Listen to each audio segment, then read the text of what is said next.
Hi, I am Mr. Beat. This is another episode of 10 Questions.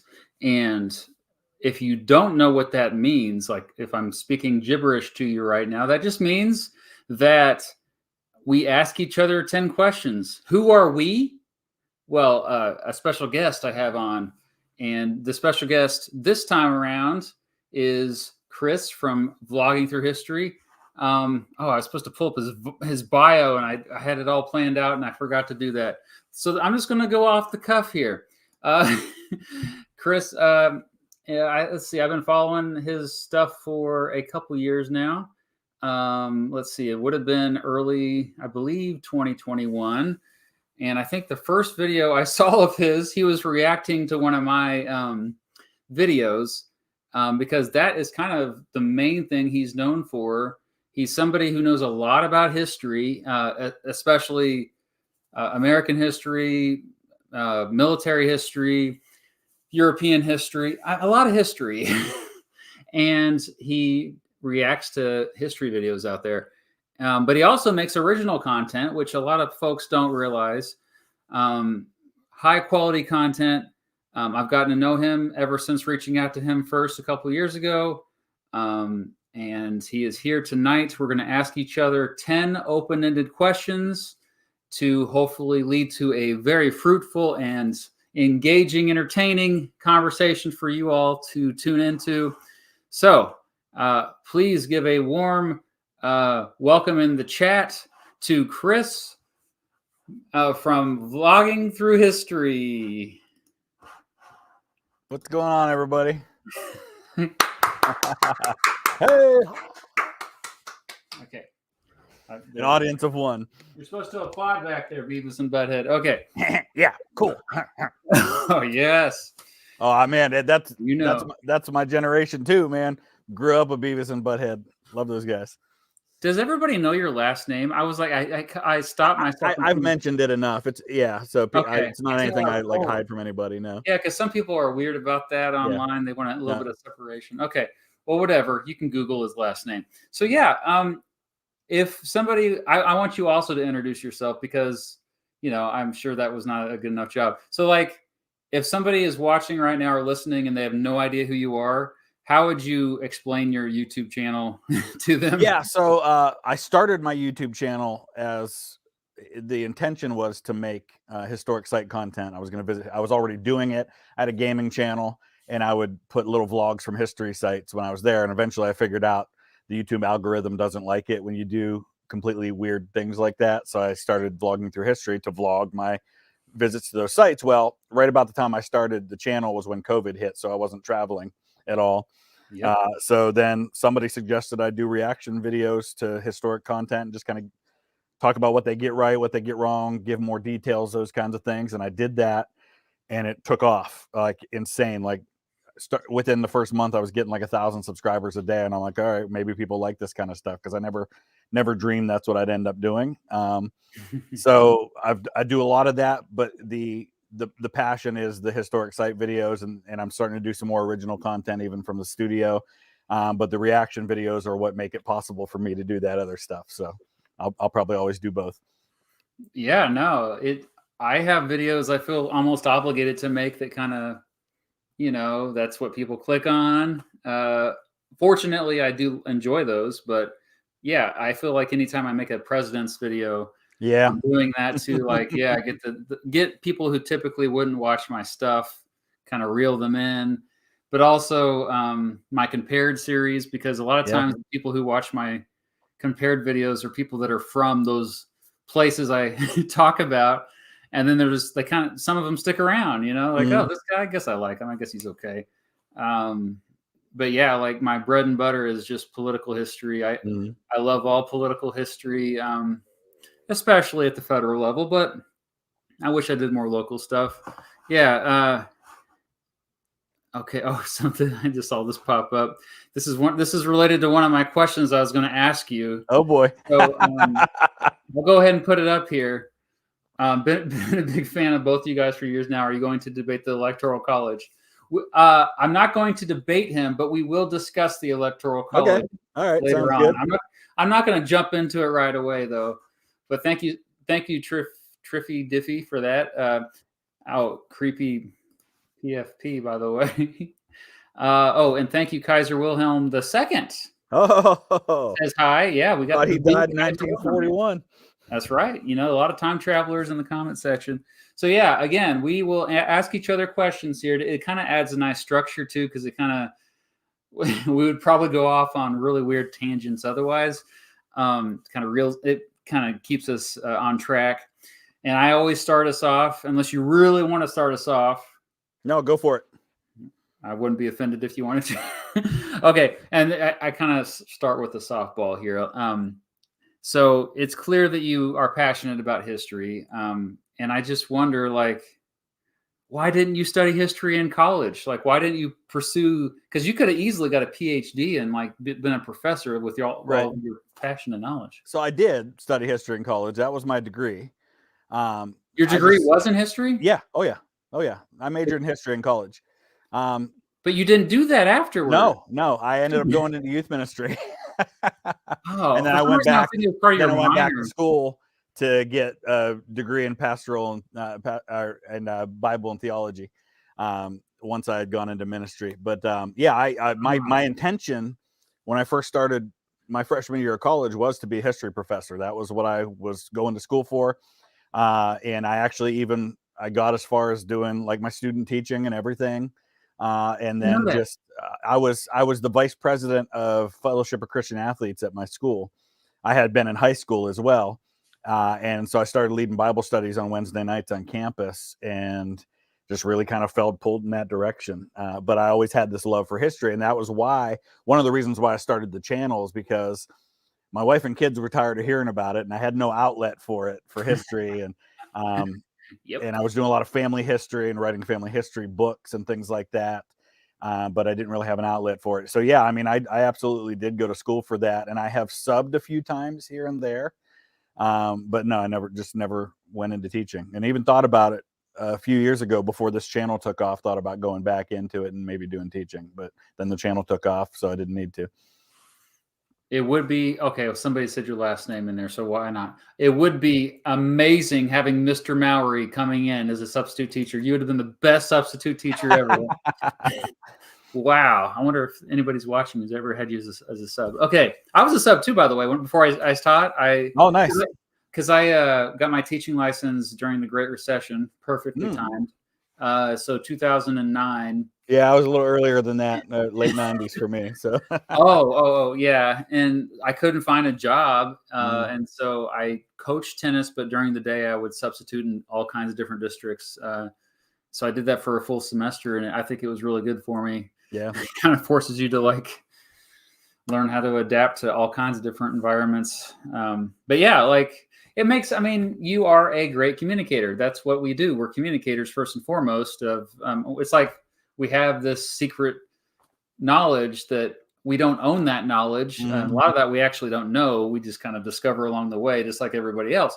But I always tell people, remind them almost, because what we specialize in is like taking that knowledge and making it digestible for the 100%. That's the thing. Yeah. And I think part of what prepared me for now being in my mid 40s doing a YouTube channel is that I have been, even though I haven't worked in a history field, I've been a public speaker all my life, either as a preacher or speaking for Rachel's Challenge, speaking in schools. So I've had all this experience with communicating that prepared me for this, and made this an easy transition for me to get in front of a camera and do live streams and make videos and things like that. Absolutely. I say the same thing. I think I said in a previous episode of this, before I was a teacher, I was, playing gigs. Yep. And you're a musician as well. I did some of that too. Actually, it was right about the time I started doing YouTube was when I was thinking about doing music full time as well. So I was kind of playing with all these different ideas, figuring out where I was going to go, and was doing music quite a bit, playing in wineries and coffee houses and things like that, a couple nights a week. I always like playing at the coffee houses better than the places of alcohol, because the people tend to be nicer at the coffee shops. That's true.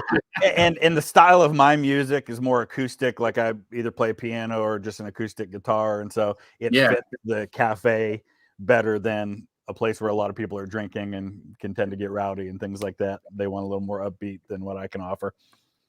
Do you have recorded stuff out there that we can just listen to? Any like? There's a few videos on YouTube from about 10 years ago. Yeah. Oh, nice. If people search my name, they'll find it. It's there. I can't Uh-huh. vouch for the quality of it, but I Oh, do.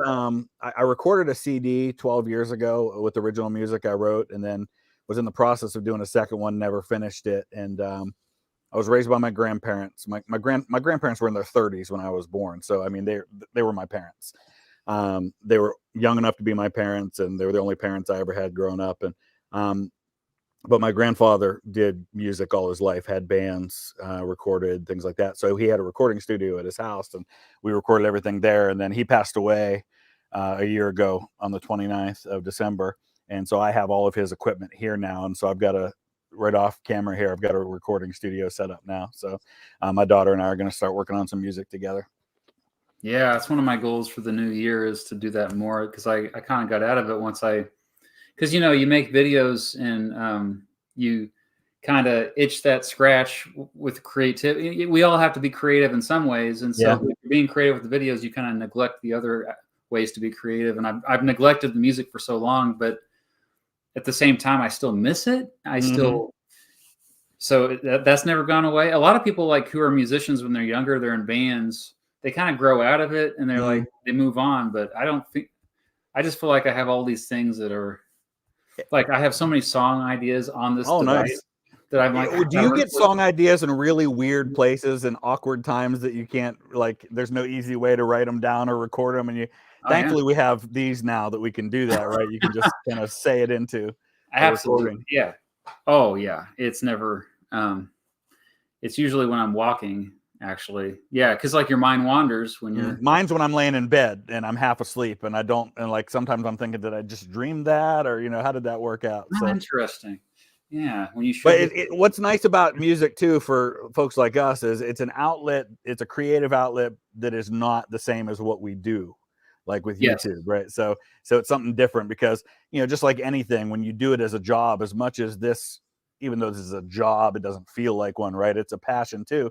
Yeah, it's still nice to do something that isn't connected to all of that. Yeah, and I even have my other style video, my funny videos. That yeah. And literally, it's like a sense of humor that most people, a certain type of people get it, but no, I mean, and we see that in some of your videos too. I mean, you do that at the beginning of some of your videos. You kind of display a little bit of your sense of humor. Yeah, I don't even mean to half the time. I'm just like, but anyway, okay. I think we need to get rolling here. This is how we roll. We did a 4-hour live stream on the president. So, all right. I'm going to give you an easy one to start out then. Really simple. If you could live in another country, where would it be and why? Yeah, I would say, I mean, I'm kind of lazy when it comes to like learning a new language. So it helps if it's a place that where they speak English. However, like, I think I can't really, I think I'm always going to be drawn towards the United States, not just because of family and friends here, but, it's still my favorite country. So I know this is a really lame answer, but Canada. I know I do like Canada a lot. It's my second favorite country. My third favorite is Iceland. Oh, have you been to Iceland? No, but I'm the type of person, if I see an Iceland video recommended to me, I will watch it. Like I keep watching. So I know a lot about the country, and I just the culture, really all Scandinavian countries. It seems like they are way more advanced, like in terms of like being more civilized than American society in a weird way. It's like, oh, maybe that's what we can aspire to be. Cause like, they're just nicer.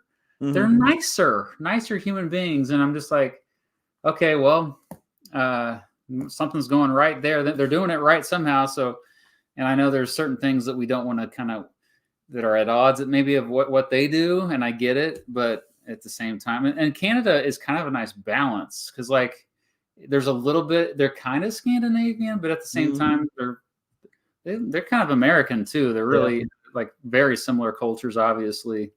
So you and I were both in the UK at the same time last year. I think you were up in Scotland when I was in London. Yes.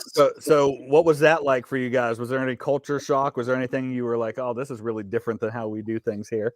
Well, I remember you and your family had went there like the previous year or something. Yeah, we went a year ago this summer. Yeah, so about a year and a half ago. So when we met up in Denver, was it November last year?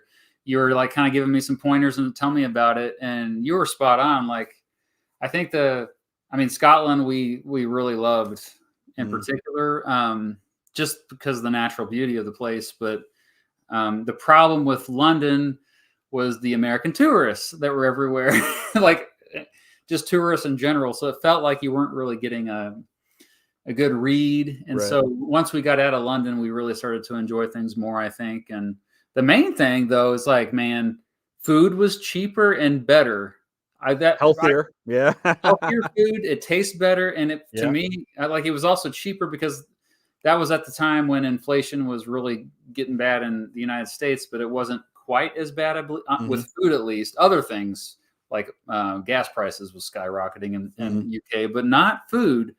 And so I was like, wow, all this great food for so cheap. And then I think the other thing too is I noticed that being an American, you could kind of see a little bit of bias against you a little bit in certain parts, like not London, but yeah, like once we rented a car. We were kind of crazy. I got used to driving on the wrong side of the road. Yeah. The guy that checked out the car to me had watched my channel before, so that was surreal. But nice in Edinburgh, Scotland. But yeah, and so we really got off the beaten path. And I think some of the more rural folks, they tended to be more prejudiced against Americans. I don't know where that came from, but I'm not going to speculate too much. But yeah, no. What's your same question to you real quick. Yeah. What's your favorite country outside of the? It's related to one of my questions I had. Yeah. So I've been to Europe several times in the last couple of years. So I would say Scotland for me and my kids as well. My kids are dying to go back to Scotland. They like, you know how it is when you travel with your family after a week or two, everybody's ready to be home and away from each other. Oh yeah. The one time that didn't happen was when we went to Scotland. Because we went to the UK for 2 weeks. We were a week in England and a week in Scotland. That's pretty much what we did. Yeah. We were worried it was going to be too long. And we were worried by the end of it was going to be rough.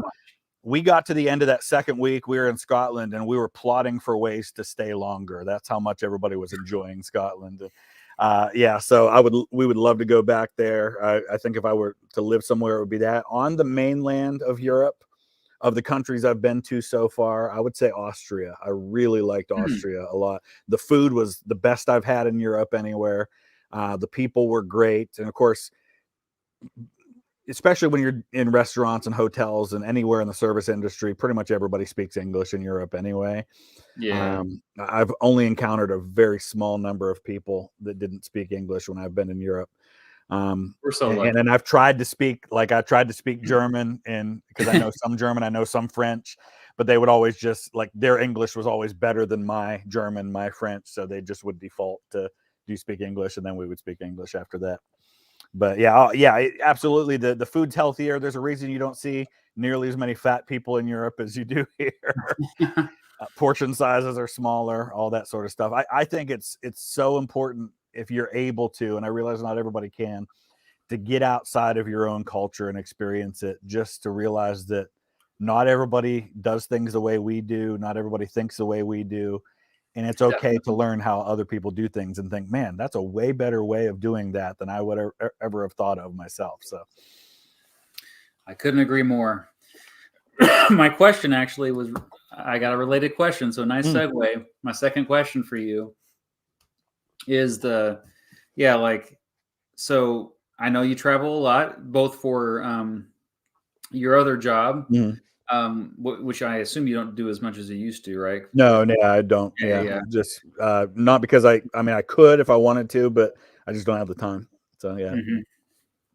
But yeah, I do keep up with your escapades as much as I can. And one in particular, when you went to Germany, that's another country that I'm always fascinated with. And you did one of those group things, right? Yes. I just want to ask you, be honest, how, because I watched your video where you kind of like, oh, almost like a recruitment video, but Yeah. I want to hear the other side of it. Like, was there anything that kind of surprised you about that experience, that was good or bad? Yeah. So, first of all, like, if you were to ask people who know me really well, they would say, you know what? I'm surprised you did that, Chris, because I am by nature as outgoing as I am. I'm an introvert. I prefer to travel alone. Absolutely. I would rather spend a week in Europe and never contact another person while I'm there than be on a group trip with 24 other people. So I knew it was going to get me out of my comfort zone a little bit. But every time I've done like a meetup, like, I went to the Shiloh battlefield last year and told Mhm. people, hey, if you want to show up noon on Friday, I'll be there. And I had like 20 people show up, and people drove 10 hours to get there for it, just to spend a couple hours walking the battlefield. Every time I've done one of those, it's been a fantastic experience. And so I wasn't sure how it would go. And I've got another one coming up in Italy in April, but it was actually awesome. After a week together with those folks. And the nice thing about it was it wasn't all 24 of us together for 12 hours a day. Like, Okay. we would be together for a few hours, do some group stuff, but then you could break off and do your own thing. And I might be with 6 or 8 people for the next couple of hours and things like that. Yeah. So it was broke up real nice, but it was an amazing way to experience things. A bunch of us would, even after the tour was over for the day at 4 or 5 o'clock, we'd go to dinner, and then we'd go find a pub or something to hang out for a few hours, and we'd be out till 12 or 1 o'clock. I've got like, I think 5 people now that were on the Germany Austria trip that are going with me to Italy now as well, because they enjoyed it so much. So we've got this whole group that I'm friends with now, and we had built it up a lot over time because we did like a Zoom call together, so we all got to know each other a little bit beforehand. And honestly, those folks are lifelong friends now. They really are. Awesome. It was a really cool experience, and I'm Facebook friends with a bunch of them now, and we talk all the time. And we have the Telegram app. We have a group chat Yep. for everybody that was on that tour that we used while we were there, and we're still talking to each other even now on that. So it was actually a really great experience, and I'm probably going to do a few more this coming year. I'm just working on schedule and where to go and things like that.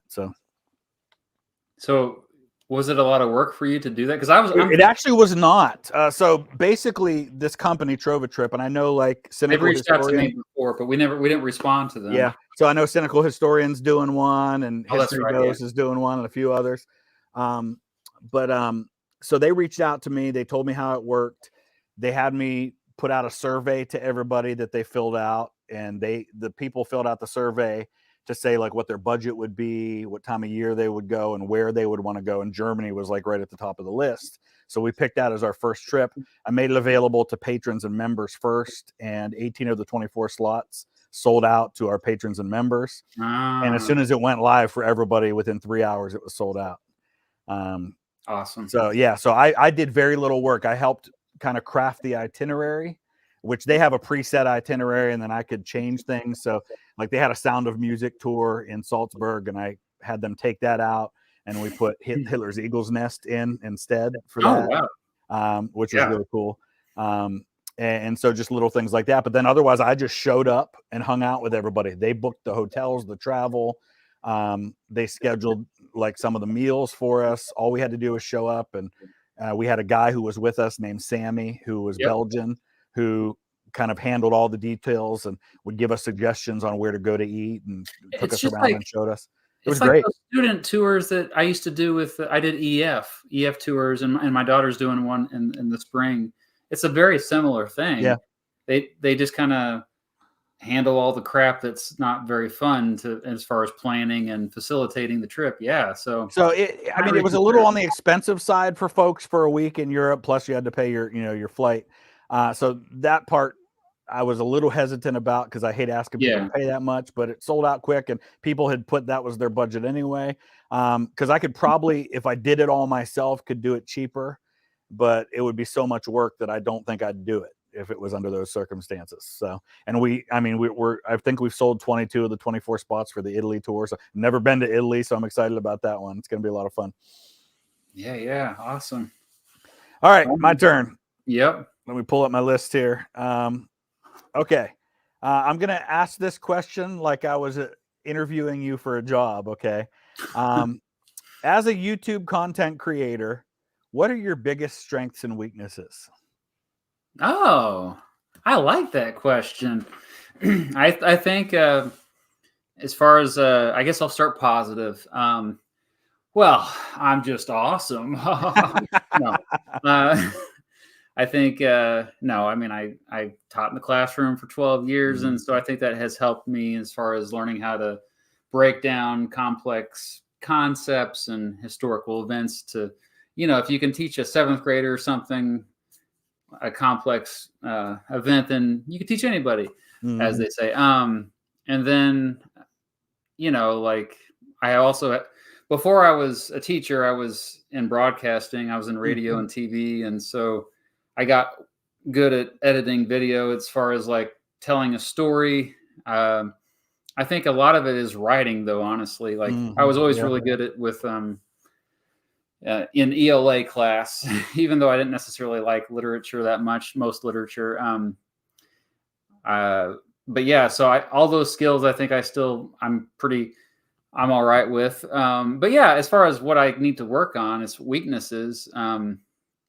I I kind of have a slower pace style. I even speak slow. Like I have people that watch me all the time. They say I got to watch you at 1.5 speed because you just you just speak. I mean, I don't know. And I think part of my I think the dad jokes, I think some of the sense of humor stuff is actually a turnoff for a lot of people. And I can sometimes be like the JFK assassination video did really well, but at the same time, like I had people complaining that, even though 60 years have passed, it's insensitive to make any kind of joke about such Mhm, a serious event. And so maybe I could be more cognizant of that type of stuff. um, and honestly, that's the thing. Like I uh I think the flaws I have with my videos are like my flaws of my personality. mhm, It's like who I am as a person. yeah. It's like, yeah, sometimes I'm not very observant. So like when like the audience doesn't like something, I'm slow to like oh, they don't, I need to stop Mhm, doing that. Cause like for a while there, I would randomly have this orange character in my compared videos. And he was just there for me to like kind of bounce off of a little bit, but they didn't really like that orange character and I got rid of him and they didn't miss him. So I was slow to realize that, it's my mhm. ego. It's my freaking ego. Yeah. What a great question. That's something that, it kind of, you just forced me to reflect about my channel. What am I doing Do wrong? you get are there certain things, like, other than what you mentioned already, I mean, that people comment a lot about in the videos, like your appearance or mannerisms or anything like that? Oh yeah, I mean, I've always had struggled with my skin Mhm. acne. I've had adult acne. People don't even know that's a thing. Like, Oh, oh, yeah, you only get it when you're a I teenager. deal with those. Yeah. You can see the scars for me too, Oh yeah, yeah, yeah. You can relate then. yeah, Then like I'm always have like oily skin because of that. It's yeah. related, and people are like, so they're always commenting on that. I mean, they talk about my nose all the time. People say Jesus. rotten things. Like the thing is, I understand why so many YouTubers never go on camera. And my Especially second, female YouTubers. I've talked oh, to a lot of female, like, yeah, people in history, and they say 3/4 of their comments are about their appearance. Like, nobody will take what they're saying seriously because they focus on their appearance so much. It's sad. it's messed up. Yeah. So I guess we should be lucky. Should feel lucky because yeah, it could be so much worse if we were female. But yeah, like I think my other channel, The Beat Goes On, I'm off camera, and that's one of the reasons because I was just tired of people talking about how Mhm. I looked. And but there's a certain point though where I just don't care. The older, by the time we're in our 40s now, we're kind of, we don't really get embarrassed easily. Yeah, and So you kinda have to in YouTube. I've talked yeah. about that, and other people have asked me that question. I mean, you have to have a thick skin. You have to be able to let stuff roll off, or else it would get to you really fast. Oh yeah. And I know we have our kids they have YouTube channels, and you Yep, kind of have to put a wall up from the yeah, comment section, that social media aspect of it, and yep. it's like don't even look at those comments or turn them off. turn them off completely, because like that will wreck you if you're a teenager. Like as far as yourself, if you haven't formed your identity of yourself yet, and right? Yeah, because we did this. We were well. I was let's see. Well, I'll just put it this way: I became a full-time YouTuber at the age of 39 years old. You know, so that there you go. Hey, speaking of full-time YouTubers here, we've got, I think he's full-time, History Underground. He's still teaching for now, anyway. Yeah, he teaches in Missouri. He's in Missouri? Yeah, he's in Missouri. History Underground, we need to meet up in real life. We're not that far away. Holy crap. And so is Emperor Tiger Star. He's in Missouri. Oh, is he? I didn't know that. Thank you, Andrew, for the super chat. Appreciate it. And I know Mr. Terry was here earlier because he offered to mediate the, there it is, yeah, to mediate a debate of the Electoral College. Good to see you, Mr. Terry. Yeah, you'll be on a future episode of this. Don't you worry. Indu, thank you so much. Opinions on Laura Kelly. She's the governor of. Yeah, that's yours. I don't really know much about her. She's a Democrat, isn't she? Yes, she's a Democrat. Which I always thought came to me anyway, from the outside looking in, was like, wow, Kansas elected a Democratic governor. Yeah, no, it's not actually unheard of. We are a more moderate state than folks realize, and she's definitely a moderate Democrat, whatever that means. But I think the main thing is like she's moderate when it comes to economic policy. In fact, one of her big things has been pushing for lower taxes, particularly like no tax on food, and like pretty much everybody agrees with that one. So it's like, it seems like, and I don't know if you know, you cover this stuff more than I do. It seems like when we talk about moderates, or for example, someone from a party that doesn't normally win a state, like a Republican becoming governor of Massachusetts or Maryland, for example, it seems like when the Democrats are moderate, they're moderate on economic issues, but they're still fairly liberal on social issues. Yeah. When the Republicans are moderate, it's because they're moderate on social issues, but they're still fairly conservative on economic issues. That's very common. Actually, not a lot of people bring that up. That's a good point. I never really thought about it too deeply. But I do know, like I know on Twitter, you were surprised when I said that Joe Manchin was not a moderate. Oh, yeah. So, and what I meant by that was like, I think what's weird is that there's also issues, and the issue specifically I have issue with Joe Manchin. If you don't know who that is, he's the senator for West Virginia who's retiring, some think he's going to run for president on a third party ticket. But yeah, Joe Manchin's like the epitome of what's wrong with corporate welfare. And I did a whole video on it, and I was like, the thing is, corporate welfare is one of those issues that everybody agrees on, but they don't know they agree on it. It is so mind-blowing to me. It's like, because like even like the Republican Party, you know, they call it crony capitalism is usually what they call it. And then Democrats usually call it corporate welfare. And it's the same thing. Yeah. But it's just a different message. And to me, like, oh, wow, that's like... that's genius for those who want to keep the system in place. Yeah, and it's unfortunate, like in Joe Manchin's case, obviously he's going to be a big proponent of anything to do with coal coming from West Virginia. And at least what I've seen is that unfortunately we've created a system where we reward politicians who bring money home. And you know, I know, I've my two congressmen for almost my entire life were Jim Trafficant and Tim Ryan. Oh yeah, that's right. That's right. And all they ever talked about with those guys was how much federal money they brought home to our district. That was the main criteria for whether you did a good job as a congressman. Did you save our air base, the Youngstown Air Base? Did you get money for investing? You know, how much federal money did you bring home? That's the only thing anybody cared about, it seemed. So unfortunately, that's what we've rewarded. And that's the only thing they pass anymore because of the filibuster. All they pass in the Senate are these giant omnibus bills, and that have something for everyone, little rewards, little treats for every state. And that's how, it kind of makes it even worse for everyone. Anyway, we'll get back on track here. We're doing it again. More super chats. Thank you so much, Kaiser Wilhelm, again.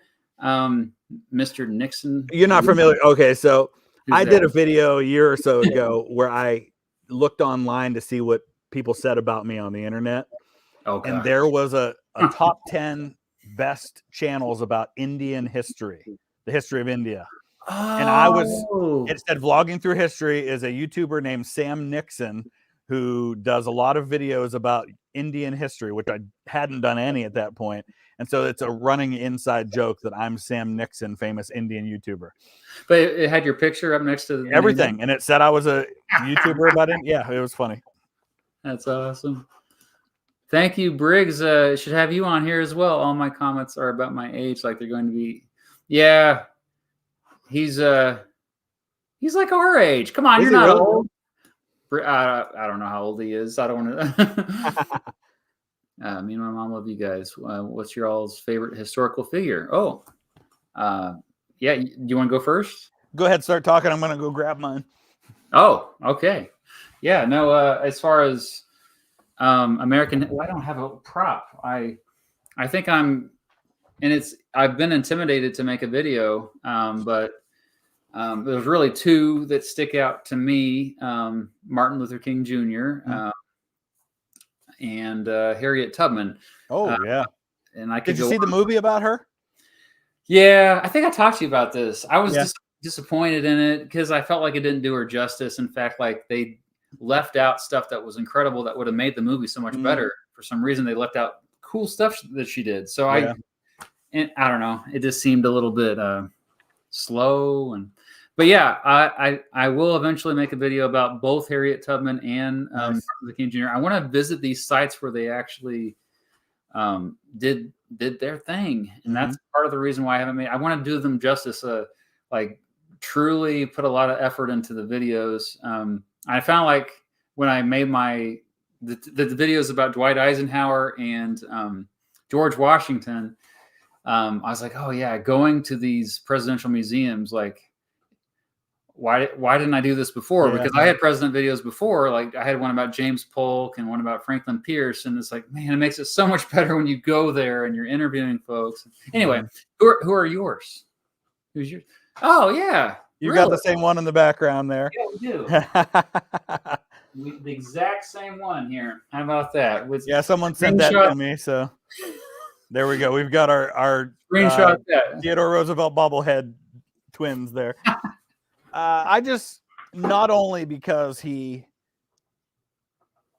obviously was a very consequential figure in American history, major shift in just America, what America looked like and all those sorts of things when he was president, but also just his personal life is just really fascinating to me, and the things he overcame and what he experienced, and coming from a very privileged and wealthy background, and yet considering himself a champion of the common man and all those sorts of things just makes him a really fascinating figure. And he's one of those few people that Democrats and Republicans today can both agree on that they like. I mean, it seems like everybody likes Theodore Roosevelt. I'm waiting for a really good movie to do him justice. Supposedly Leonardo DiCaprio is going to be playing him in a Scorsese movie coming out, but we'll see. Oh, please, Scorsese, stay alive for that. Man, that would be amazing. I didn't even know about that. And also, the thing I love about Teddy is, I have said this before, but he continued to get better till the day he died. He was always curious, and he changed his mind on a lot of things. And he just he admitted when he was wrong, and because he as a younger man, he had some views that were not so progressive. And they were actually kind of racist there, buddy. It's kind of interesting when you look at his life and say a guy like Andrew Jackson, early in life, you could see a lot of parallels in the way their lives were going in some ways, but went very different directions as they got older. Jackson kind of dug in his heels. And Roosevelt very much adapted and, like you said, continued to learn, never considered himself to have arrived, and never got to the place where there were certain things he was stubborn about to the end of his life, but a lot of things he was willing to be. I mean, his stubbornness brought us Woodrow Wilson, but that's another story. Oh, gosh, that was one of his big mistakes. All right, well, Okay, a couple more super chats. Man, thank you guys. I didn't realize I had all these. Question is a bit late, Mr. B. Do you have plans for a War of 1812 video? And VTH, do you know if you're going to visit Mackinac Island and other related places? I have already contributed to a War of 1812 video. Actually, I have a couple videos that are kind of about it, but I wrote the script for the War of 1812 Battle of New Orleans video for Kings and Generals, so that's something. Nice. But as far as just like a full-fledged video, I don't have any plans, but I definitely would like to do that eventually at some point. And then you? Well, yeah, I'm actually. It's funny. I was looking for it now because I actually just got an email today from somebody I've been talking to. I am going to be doing some War of 1812 stuff because I'm going to be speaking for the anniversary of a War of 1812 battle up on Lake Erie, up near Sandusky, Ohio. Holy crap! And I've invited to speak, I think, around Memorial Day. So I'll probably do like I did with my 1776 video, and whatever topic I write about, I'll probably do a video about it too. So, and Mackinac Island, if I ever have a reason to get up to northern Michigan, I definitely will. That was the northern panhandle of Michigan is the part that Michigan got as a reward for letting us have Toledo. So, us as in Ohio. Yeah. And thank you, Isaac. Glad you're here live, and thank you for the super chat. Okay, we're moving on to the third question, and I think it's my turn. Yes. Yeah. Okay. So I don't know if he's still here or not, but History Underground tweeted this the other day, and on Instagram, and I was pretty eye-opening. But it was basically an article about how Holocaust denial.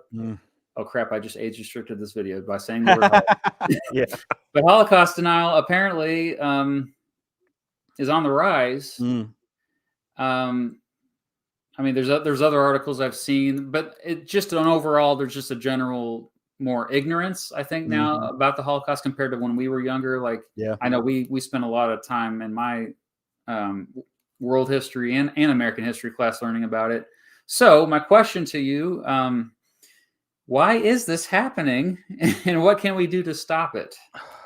So part of me thinks we seem to be living in a world today where there's a percentage of our population that is increasingly automatically opposed to anything they view as being the standard view on something. I'm trying to find the way I want to word this, but basically it's the mainstream view. Therefore, if everybody thinks that, they're automatically against it. And we've seen that. I mean, I don't want to say it has started happening more with Trump in office, but it did seem to escalate, and I don't want to blame him for that. I think he was a symptom of a problem that was already there, not necessarily the cause of it. But there seems to be a percentage of the population that is automatically, if you say this is what mainstream history says happened, that means it didn't happen that way. And so if everybody says the Holocaust happened, then it probably didn't happen. And unfortunately, I will say, I don't think it's happening as much in places like Germany. When I was in Germany, we went to Dachau. It's my first time visiting a concentration camp. It wasn't a death camp. It was a camp for political prisoners, things like that. But there were a lot of deaths there. And there were dozens of school groups that were there. It seems like, at least from what I could see, Germany's doing a fantastic job of making sure these kids experience it firsthand in that way. So I don't know if here in the US, because we're so far removed from it, not only in time, but in terms of that didn't happen here, it happened somewhere else. It's only something we see pictures of, and pictures can be doctored, and information can, but yeah, I've seen it a lot lately. And it doesn't help that YouTube very often age restricts videos about the Holocaust. And it makes it challenging because it makes it much less likely that you and I are going to make videos about that topic that we need to make videos about, because we're going to have to fight YouTube just to get people to even see it in the first place. Right. And when you pay your bills with that, unfortunately, you have to make videos that are going to pay the bills. So yeah, you have to. I have literally I've done what you just said. I put off making videos because I knew that they'd probably get age restricted. And also, I think the last video that I got age restricted was my JFK assassination video, and it was, I was like, literally 60 Minutes did the same. They showed the photo of that I couldn't show in my video. They got it age restricted. It was the photo of Jack Ruby shooting Lee Harvey Oswald. Just the photo, not the footage, just the photo. And I ended up having to blur the whole thing out. Yeah. And 60 Minutes didn't have to do that. Their video was not age restricted. And there was other news outlets, the same thing. They showed the picture. And so we know that it's a policy that's not universal. It's arbitrary. It's human beings often that are, it's not even bots, because I've gotten human beings to go in and check it, and they're still doing the same thing. But like two different people will, so one person said it was okay, the other person not. I went back and forth with YouTube for a lot. I mean, I had the luxury and to do that, but it was so frustrating. And with the Holocaust, shout out to the casual historian always for everything he has gone through. Poor Grant. He does. He's not afraid to take on any topic, is he? I mean, he'll go after it. More than anyone in the history tuber community, Grant has been an ambassador for the Jewish people, telling the truth about Jewish history, and in particular with these genocides. I keep saying words that are but you know what I mean, like, and he, time and time again, he is like, he's had several videos get age restricted, and because of that they're not seen, and it's frustrating. It gets old. But I think the Holocaust, slavery's connection to the American Civil War, all those kinds of things. It seems like there's this growing, it tends to be younger people, but there's older people too, that they're just automatically going to kick back against anything they see as the mainstream view on things, and it can be frustrating. That's why the Lost Cause myth was so appealing and it still is. Yeah, so, seems to be making a comeback. Contrarian. It goes in waves. Yeah. All right, what you got next? All right, let's see here. All right, so I talk a lot about, on my channel, I love to talk about historical movies and things like that. What is a movie that you have seen that is terrible history, but you love it anyway? I still haven't seen the Napoleon film. Actually, I feel embarrassed to say I don't watch movies in theaters very often. The last movie I watched in a theater was a documentary about a made-for-TV movie called The Day After. Have you heard of it? Yes, yeah.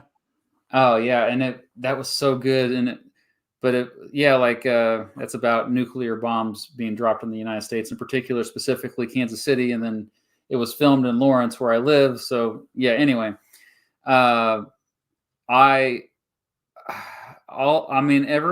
history movie I've seen, I've had issues with, but honestly, I don't really let it get to me so much. I heard Atunshai and I had this conversation when we did this, and he's kind of the same way. He's like, he realizes, like, you know, if you, it's at the end of the day, it's art, you know, and even what we do a lot of times, it's an art form. We don't think of it as an art form. We think of it as purely educational, but it's an art form. It really is. And so I think the thing where I do swing over to the side of like maybe cynical historian or someone who's a little bit more critical is like, oh, is that a lot of people get their history from movies. That's true. So all of them really I've seen. There's a few exceptions. I think I do think Lincoln they tried really hard to get it right. The movie Lincoln. Let's see. I think one that was kind of bad that I still liked anyway was Gettysburg. Do you remember the one that came out? I was in Gettysburg when they were filming that movie. Holy crap! Yeah, I met Martin Sheen. Oh wow! He was staying in the same hotel that I was in. So yeah, I can't imagine. Like that probably even further like made you more into history. It was right at the time when I was really like becoming passionate about Civil War history. I was 12, 13 years old. So yeah, it was pretty cool. Wow. So they filmed it Not right on the battlefield, but very nearby. near to the battlefield. Yeah. Okay, because they couldn't on the actual, Right. yeah. Because of the monuments and everything. And Yeah. see, I'm a little jealous of you because you live so close to all those sites over there. Yeah. Like, oh yeah, that's cool though. What about you though? What movie? For me, the one that always jumps out at me that I always really enjoyed the movie, but it's terrible history, is Braveheart. Braveheart Oh got yeah, so many things that's a good terribly example. wrong, but it's a super entertaining movie. So And you being a fan of Scotland. yeah, oh yeah, and loving Scotland, yeah, same thing. Oh, speaking of which, my video comparing England and Scotland is finally, as it turns out, coincidence, coming out Friday. So Oh, nice. I'm looking. Yeah, I'll probably have to do a reaction to that one at some point. Give it a few weeks to cook first, and then I'll do it. Yeah, yeah. All right. All right, your turn. Unless you got any super chats. Actually, I do. Well, you guys are so nice. Why? Okay, it's kind of nice to break these apart. Oh wow, look at this. Any views? Any views on Eurofederalism? I'm a member of Volt. I don't know what Volt is. I don't either. Sad to admit, and I try to keep up on things in Europe, but no. Sorry, I don't either. I think we're both fans of federalism in the United States, as it is here. I'm not sure what model you're. I guess Eurofederalism. I don't even know what that means.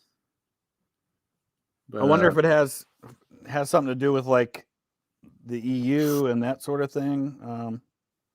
Let's see. Oh, like maybe so strengthening the EU or weak? Yeah. So Volt Europa is a pro-European, European federalist political party. It has to do with the EU strengthening the European Parliament. Yeah. So I think it's the idea of a stronger political connection for the European nations. I think honestly it would help them in the long run because they're gonna need all the help they can get.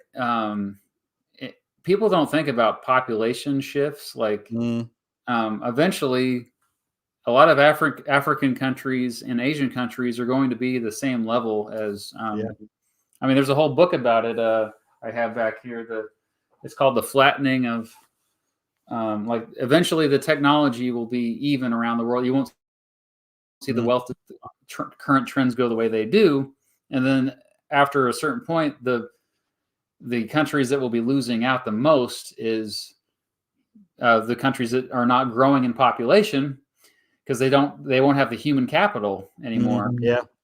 And so without the human capital, they won't be able to progress as fast.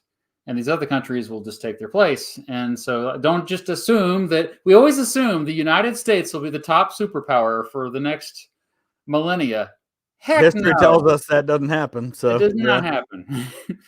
And who was the world's police even 150 years ago? It was the British. Yep. They were the world's police. Now it's the United. I mean, that's not that long ago. I already checked. Okay, what's your opinion on the series Drunk History? It's funny. It's funny. It's funny as long as people realize that half of what they're saying isn't actually true. Very inaccurate. Sometimes they're spot on with what they're saying. Other times they're completely off base. So you just have to understand that you're getting a mix there. But it is entertaining. And then Richard Nixon, we'll just take this one. What's your opinions on Richard Nixon? I guess in like 30 seconds. His own worst enemy. I think he could have gone down as one of our great presidents if he had not been his own worst enemy.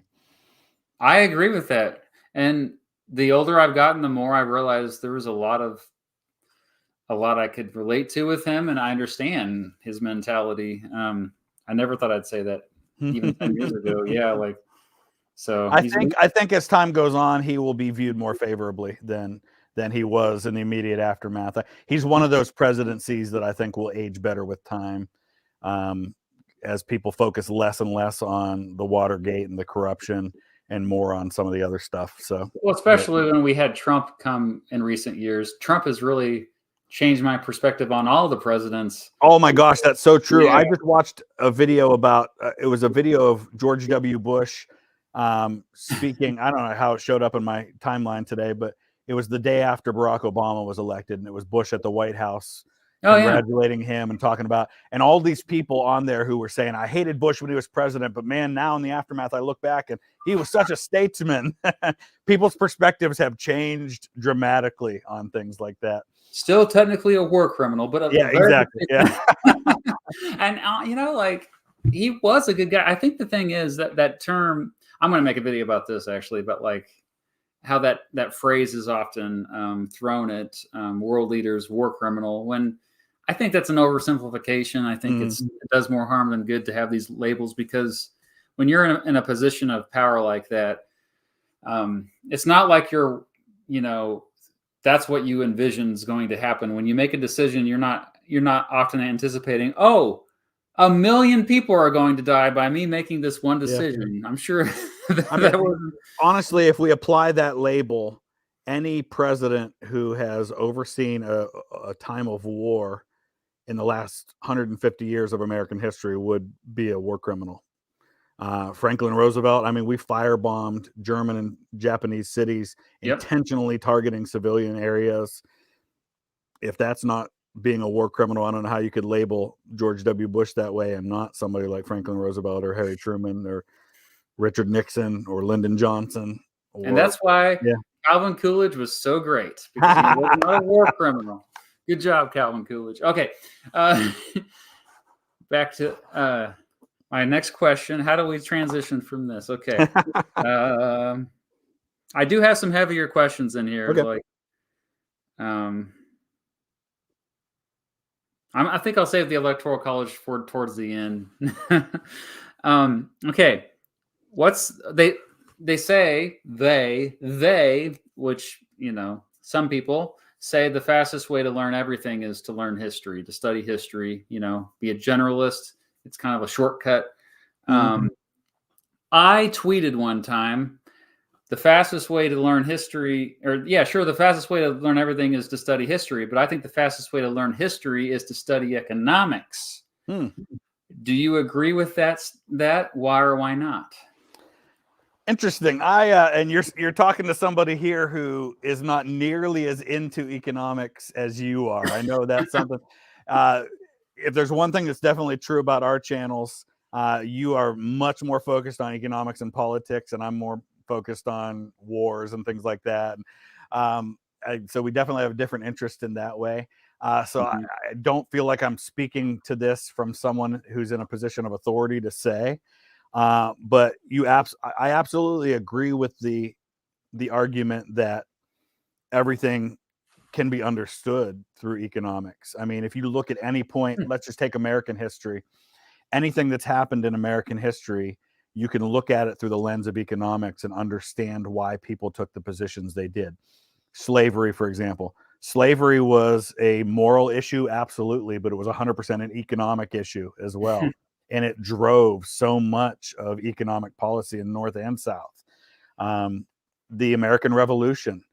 We talk about taxation without representation, but there were a lot of other economic factors involved. And there was issues of wanting to settle land west of the Appalachian Mountains and the economic growth that could come with that, and the wealth that people saw that was possible if the United States got its independence. And so, yeah, I would agree that economics is a fantastic way to understand any historical topic. Yeah, I think there's some truth to that. Thank you. I feel a little vindicated. I think it's harder for people because I think a lot of people don't understand economics. Yes, that's it. And so people don't want to touch it because they're like, man, I don't understand it, so I'd rather focus on. People can understand war. I mean, it's.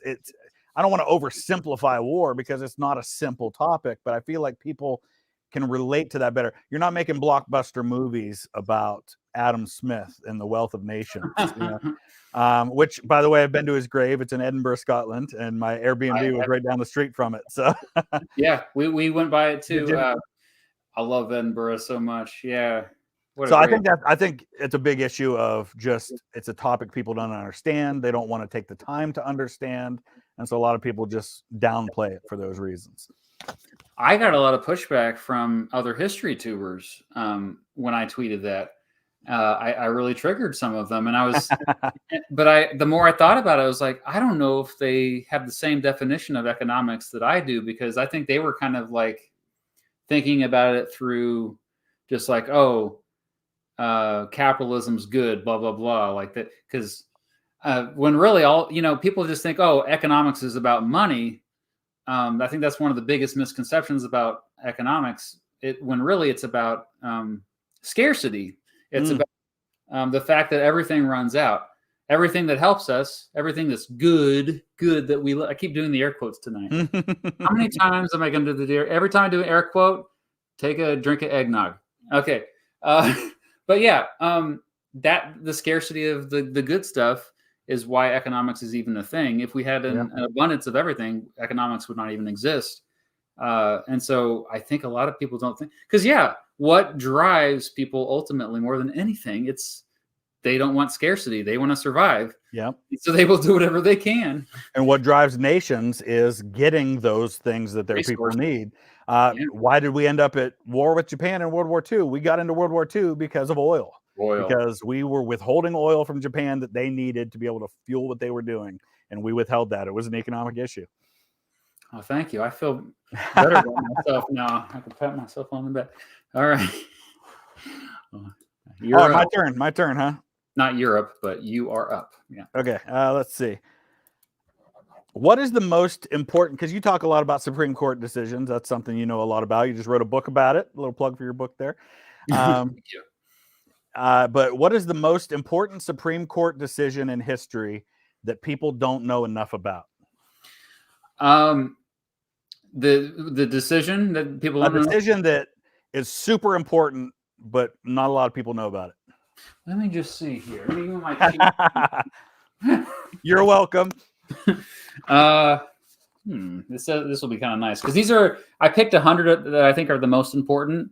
And originally my list was 130, and so I had to get rid of 30 because a lot of them kind of overlap. You have there was 3 or 4 same-sex marriage cases that all happened or related to that, and obviously Obergefell was the biggest. But no, I think the biggest. Yeah, I don't need this book.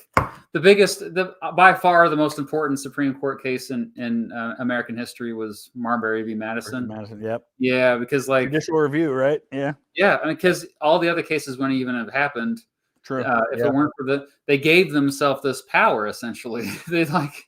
Because before Marbury v. Madison in 1803, so a little perspective here, the country had only been around for a little over a generation. Before that, the Supreme Court and really the judicial branch overall was kind of an afterthought. You had the legislative branch that by far had the most power, and that was how the framers set it up. That's how it was supposed to be. And then you had the executive with the president, who was slowly maybe getting a little bit more and more power by that point, because that was Thomas Jefferson. He had just done the Louisiana Purchase at that same year. But then the judicial branch, you got John Marshall, Little John, as I call him. He's just like, hey, we may the specific case that they were deciding on, they were saying that they didn't have the authority. So, but the irony was him saying that says, oh, but we could have the authority in the future. And so that was it's so crazy to think about how much impact that had. At the time, nobody would have predicted it. And today, the Supreme Court, wow, how powerful are they now? Those 9 people. In fact, millions of Americans every 4 years, when they go to vote, they're really just voting for the Supreme Court justices now. Yeah, seriously. I know so many people that they voted for Joe Biden for what justices he would pick, not for they saw what happened with Trump, that he got 3 justices in there. And we saw what happened when, Roe v. Wade got overturned was the big one, but a few other decisions. And it's crazy how much power they have now. And I feel like, and maybe this is just my own bias seeping in as I look at this, but I feel like the Republicans understood that better than the Democrats did. I think the Democrats are figuring it out now. Yeah. Which is interesting because so much of Democrat, I don't want to say policy, but so much of what they were fighting for, they won through the courts over the last few generations. And yet it seemed like the Republicans understood that battle better than the Democrats did, at least for the last 15, 20 years. I think They it's got turning around complacent. now, though. Well, the Democrats got a lot of big wins in the 60s and 70s. And so, yeah, like, and it mostly was social issues. Yeah. So that's where I think the court has its most impact. But yeah, no, they, and then combined, I mean, you look at Mitch McConnell, I would say one of the most influential senators in American history, what he's been able to accomplish. And with not just the justices, but also he was he spearheaded a lot of what went on with redistricting. And so, like, gerrymandering, it's always been an issue, but it really picked up after 2010, after the 2010 census. And of course, 2020, then Democrats retaliated. So they did the same thing even more. And then just boom, boom, piled up. And it's, whew, yeah. That's a great question. You have great questions tonight. We'll speed this up, though. Okay. Oh, I'll do a few super chats here. Thank you, Fluffakis. Jacques Stepan. Just wanted to say I love both your channels, and I love the history side of YouTube. Thank you so much, Jacques. Thank you, Jacques. Yeah. Thank you so much. Emily says, longtime fan of you both. Thoughts on people learning history through things like shorts or TikToks? You do a lot more of those than I do these days. I think it's great. I mean, my kids sit there and watch TikTok all day long. And if it's something they're going to be doing, if you can use it in a way, I mean, it's tough to communicate a deep historical topic in 30 seconds. Yeah. But if you can use it and reach people that might not otherwise be interested in history, why not?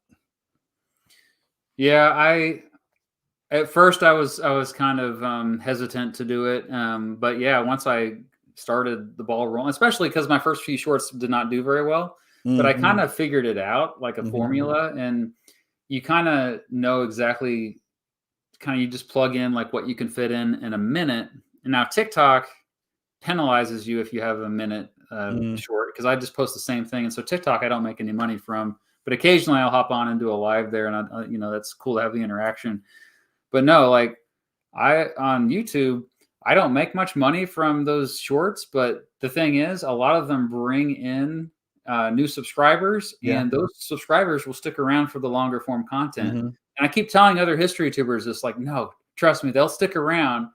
Like, especially if you make a lot of times I will be researching for a 20-minute video or 30-minute video that I have, and then I was like, oh, this doesn't quite fit in this video, but it would be kind of a fun little short to do. And an example of that is I did a video about the Philippine-American War, which you reacted to. Thank you for reacting to that. And while I was researching that, I learned about the KKK, which was the not the KKK, the white supremacist group from the United States, but the revolutionary group that led the movement to declare independence from Spain and the Philippines in the late 1800s. And I was like, oh, that's kind of weird that they're going around with these KKK flags, and you still see them today in the Philippines. And the Americans would be like, what the heck's going on here? And so I turned that into a short, and that's done well. But also a lot of people that watch that also stuck around for the Philippine-American War videos. So yeah, it's good. I feel like I'm talking way too much tonight. I'm going to be more brief. Okay. We're on a fifth question. Yeah. Right? Okay. Chris, what are the best YouTube videos you've watched this year? Oh, boy. Wow. I know you watched the series that Lamino did on JFK on the Texas School Book Depository was fantastic. Okay. Everything he does is really good. But that was really, really well done, well researched, well presented. That's definitely up there for me. I got to think about this one a little bit. That's the first one that jumped out. I'll go ahead and pull that. I'm going to pull these up as you're talking about them.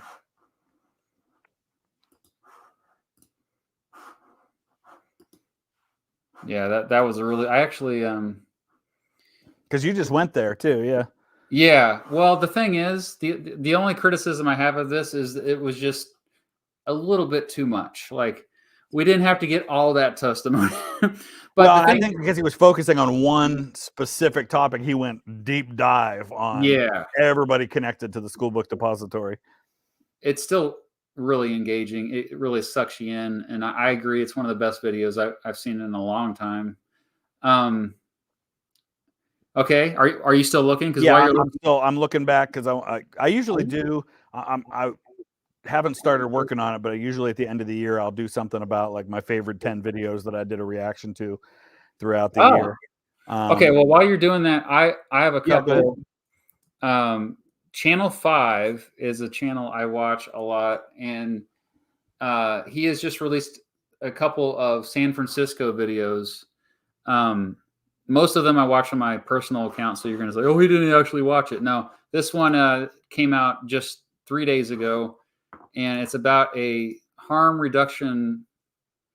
Oh, it's just harm reduction facility in San Francisco, and it's one of the best investigative journalism pieces. It's also propaganda, though, because clearly the guy in this that kind of leads all this is Andrew Callahan.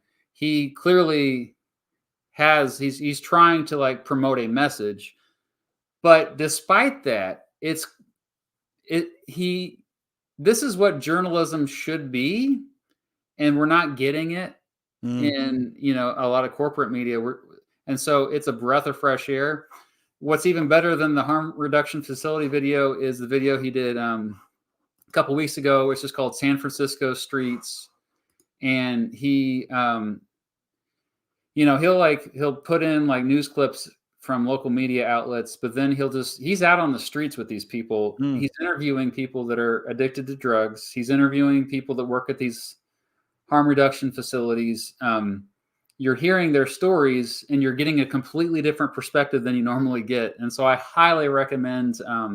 He's not the guy. I saw a video the other day. There was a guy doing something in San Francisco, and he even pointed out, he said, like, in my first 30 seconds making this video, I talked to somebody who was on drugs and saw that's it. Carjacking. Was that him? That was him. That was I saw that video. That was really good. Yeah, it's true journalism. That's the video right there. That's exactly the one I saw. This one video right here, it has 5 million views. It should have 50 million. This probably is my favorite video of the year, 2023. San Francisco Streets, Channel 5 with Andrew Callahan. Watch it, everybody. Yep, you know what? That's literally the one I was just thinking about. Yeah. Did you find another one that stood out to you? Yeah. So Mr. Beat did one that was really good on all the president's children that I really enjoyed a lot. Did I do I've that? been thinking about doing something like that myself. So I liked that one. I like all your presidential stuff, but that one was one of my favorites. I liked Useful Charts series on the Christian denominations. Was really cool. Yeah. And he sent me the chart. I have it on my wall back here. Got a couple of his charts back there. Oh, nice. In fact, yeah, you can see there's 3 of his charts behind my Peloton bike over there. Oh yeah, nice. But Matt does a great job with all that stuff, and yeah, he was real kind. 99% of the videos that I do reactions to, the people reach out to me either publicly or privately and are very supportive, and I've become friends with a lot of them. And honestly, one of the favorite things about the fact that I do reaction videos is that I've kind of become this gathering point where people get to learn about channels maybe they haven't discovered yet for whatever reason. I mean, by now everybody knows about yours because you're closing in on 1 million subscribers. But there are other channels out there that have 10 or 15,000 subscribers that are fantastic that people just haven't discovered yet. Yes. And if I can do a reaction video of theirs and maybe send a few thousand subscribers their way, awesome. There's a guy who does videos called Roaming History. And I don't know how many subscribers he's up to now, but he does stuff on the civil rights movement, and it's historic site content. So like he went to the Central School in Little Rock. There he is. How many subscribers is he up to now? Almost 3,000. Yeah. He was at 700 subscribers when I did my first reaction to him, and we doubled him in 24 hours to like 1,500 subscribers just from me doing that reaction video. And his content's really good. And he goes to these sites and tells these stories. He's got one about Emmett Till that I'm going to cover at some point. It's a heavy topic, but he does a really, really good job. So if you're interested in the civil rights movement, you want to see the sites where these events happened, he does a really good job covering those things. I'd never heard of this channel. Yeah, thanks for introducing it. It's good stuff. And then there was one more. I'm going to be actually collaborating with these guys, a channel called Decades. They're British, and they did a video on the history of pubs, and it was fantastic, and I really enjoyed it. Yeah, that's them. So they live up like near Manchester in the UK, and I'm gonna connect. There's for you. The first one suggested is the history of pubs. There you go. It's really good.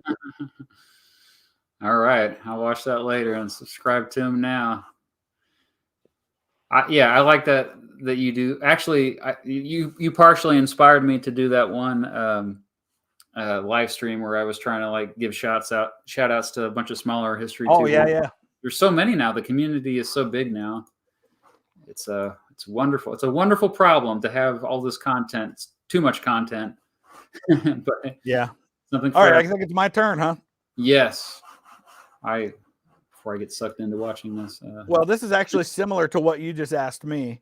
Other than history and music, which we know you're passionate about those things, what is a genre of YouTube videos that you spend a lot of time watching? Oh, wow. Yeah. No, well, I mean, that Channel 5, I think, is a lot of culture channels and geography. I like channels where they just go to places I've never been that I want to go to, because you can only see so much on Google Earth and Google Maps. And so people that walk around and just show you what it looks like on the ground, or they call them drive lapse videos, where people are just have there's some that are like walking tours where they don't narrate. They just walk around a city for 45 minutes and show you what it looks like just to walk around. Yeah, those are cool. Yep. I had Geography King on the last episode, and he's one of the few channels I watch every single video of his. And so it was almost a weird parasocial thing where I felt like I knew him better than he knew me. But yeah, like, let's see, there was the other video I wanted to give a shout out is H Bomber Guy, who really shook things up. You know who H Bomber Guy is? I don't think so, no.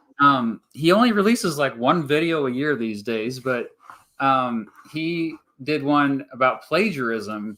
Oh, I think I did see that. Yeah, I didn't realize that was the name of the channel, but I remember seeing that video. Yeah, like this whole platform was shaken up by him last week. And that might be one of the best videos of the year as well. Let me pull that one up here. But yeah, he does I mean, I guess it's kind of political content too, but it's more cultural stuff. I really like a lot of the cultural analysis stuff. Because the political pundits where they're just kind of reacting to the news of the day, that gets old. The streamers, that kind of gets old. But stuff like this, yeah, it's up to 9 million views already. Holy crap! It's like a 3-hour video or something, isn't it? 2.5, 4 hours. I think it was last Saturday night when he released it, and that night I put it on the TV, and I stayed up past midnight watching it. That's how good it is. And he's getting a million views a day on that video. Good for him. Dang. and with it being that long, that's some major watch time right there. Well, yeah, him and his team, they make engaging stuff. You can never react to it though, because it's too long. You have to break it down into like a 40-part series. But yeah, no. Actually, that leads to my next question. Actually, the kind of something I was wanting to bring up later on, because I wanted to build up to it. But obviously, you got into some drama. When was that? Last summer or something? Yeah. So for those who don't know, maybe I'll let you explain it, but like CGP Grey made you copyright struck a couple of your videos. If for those of you who don't know, if you get 3 copyright strikes on your videos, they shut your channel down. That's it. And you had 2, both him. Now, fortunately, it had a happy ending. He did not pursue it further, and then the copyright expired, right? Yeah. So how it works is, first of all, if you say when I do a reaction video, if I use even 30 seconds of somebody else's video, you can go in on your channel in your analytics, and you can see when other people have used some percentage of your content. And I have people who have done reactions to my videos, and so I can see that. And then you have a choice to do nothing, or you can respond to it in some way. And I think in most cases, there are really two options. You can give a takedown order, which basically says you've got a week to take this down, or else you will get a copyright strike if you don't take it down on your own. Mm-hmm. Of course, you can do nothing, and that's what happens 99% of the time. The other option is do an immediate copyright strike, which then either way, that puts it back to me then, and I have to respond, and I can appeal it, and then it goes back to that person again, and now the ball's in their court. And in this case with CGP Grey, he did the first copyright strike. I appealed it, and within like 30 seconds of me appealing it, he did the copyright strike on a second video. It was like retaliation for me appealing the first one. So then I didn't, and I'd only done, I think, 3 of his videos anyway. So I just immediately took down the third one and just took it down before anything could happen with it. Appealed the other 2. And then the way YouTube's rules work, if somebody does a copyright strike against you, you have to fill out this whole long form explaining why it's not a copyright violation. Here are my justifications for why it's not. And then he then either has to take legal action and actually go to court to make a copyright claim, or YouTube drops it and the video goes back up. And so he didn't take it to that next step, and it kind of just died down at that point. And he did catch a lot of flack from that, and I was surprised at the number of history YouTubers who came to my defense, not only just privately, like, hey Chris, we're on your side, we support you. A lot of people did that, but the number of people like Griffin from the Armchair Historian, who like got on Twitter and was like actively posting support to me and things like that. So I was blown away by that. And for those who aren't familiar with me or with what I do, my personal policy is that if I know a content creator does not support what I do, I don't do reactions to their video. So I will never do another CGP Grey video now that I know that's how he feels. I just felt that's there how was he a lot let of you know. He could have sent you an email. I feel like there were a lot of steps we could have taken before we got to that point.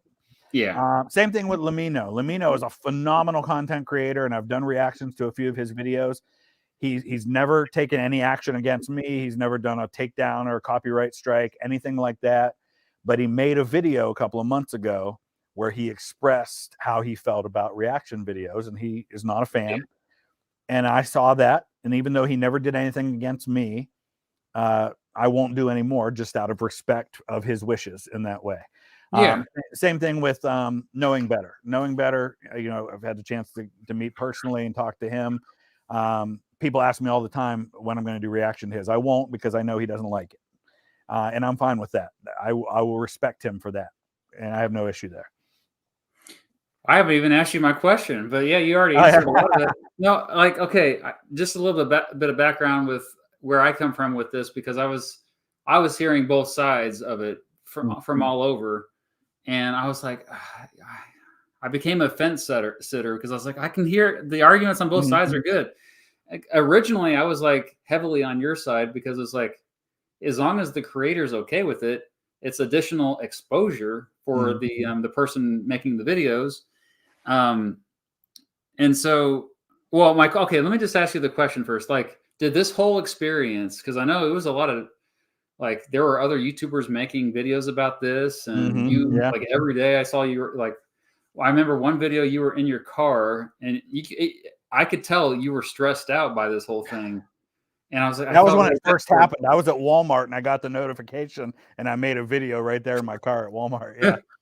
Well, but your community is top notch. They've been very supportive largely, and you have great viewers. But I want to, like, did this change your perspective at all going through all of this on as far as anything? A little bit. I'm a pretty stubborn person in general, so if this had happened 10 years ago, I probably would have dug my heels in a lot more, and I probably would have done more reactions to his videos just to dare him to do it again. But I'm not that guy anymore. I don't like the drama. I would rather avoid the drama whenever possible.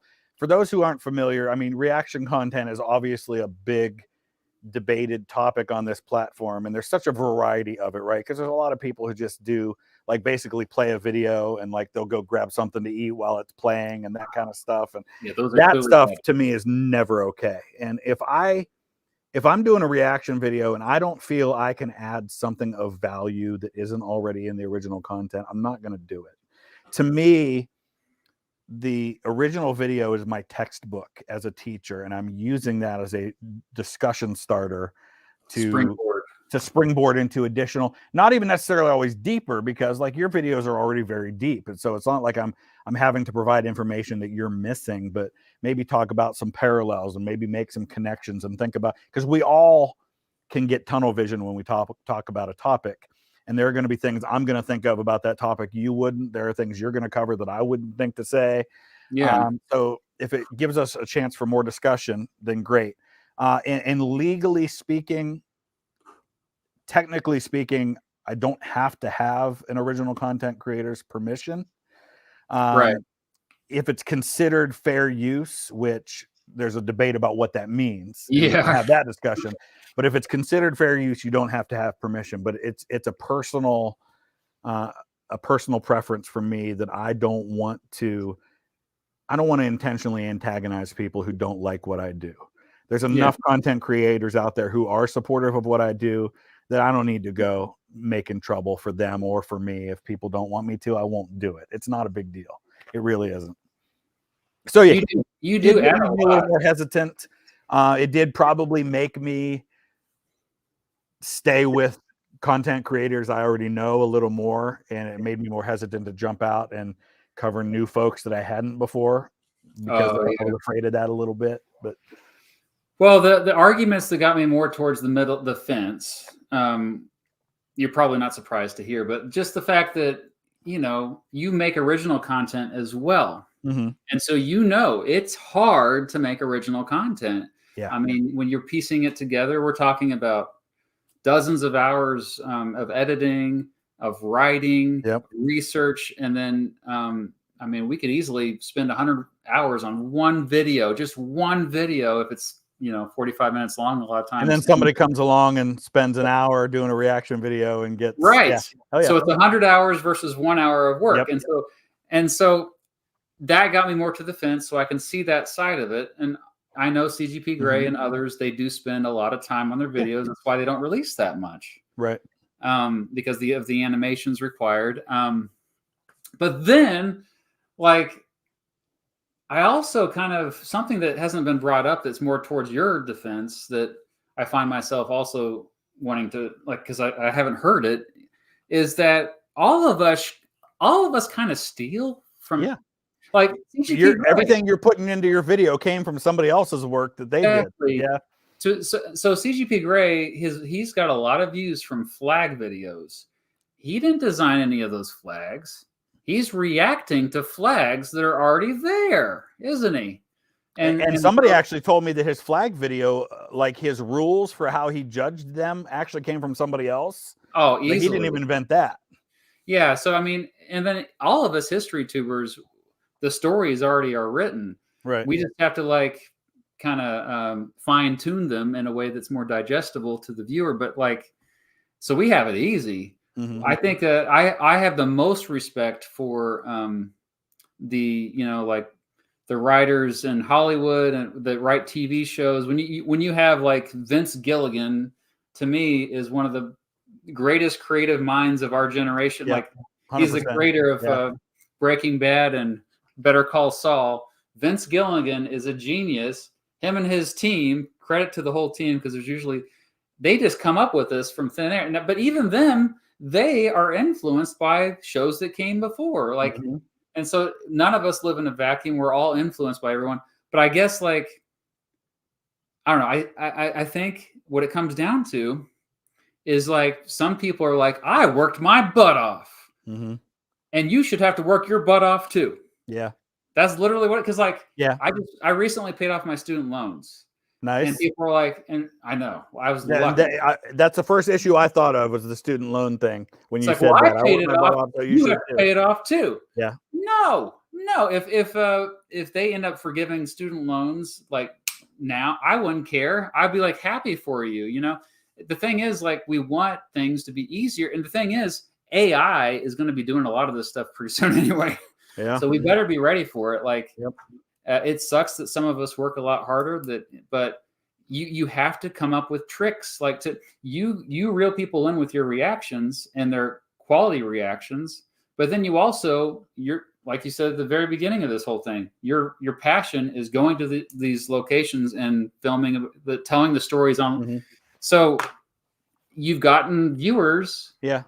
Slowly, but yeah, that's how you've And the got only thing I would in. say to the people, and I agree 100% that I think that's the main issue, is the time that's been put into a original content video versus Yeah. the time it takes me. And honestly, it's frustrating to me when I go to Europe and I make original content and I spend all the time editing, and I can do a reaction video and get 10 times the views of all of that.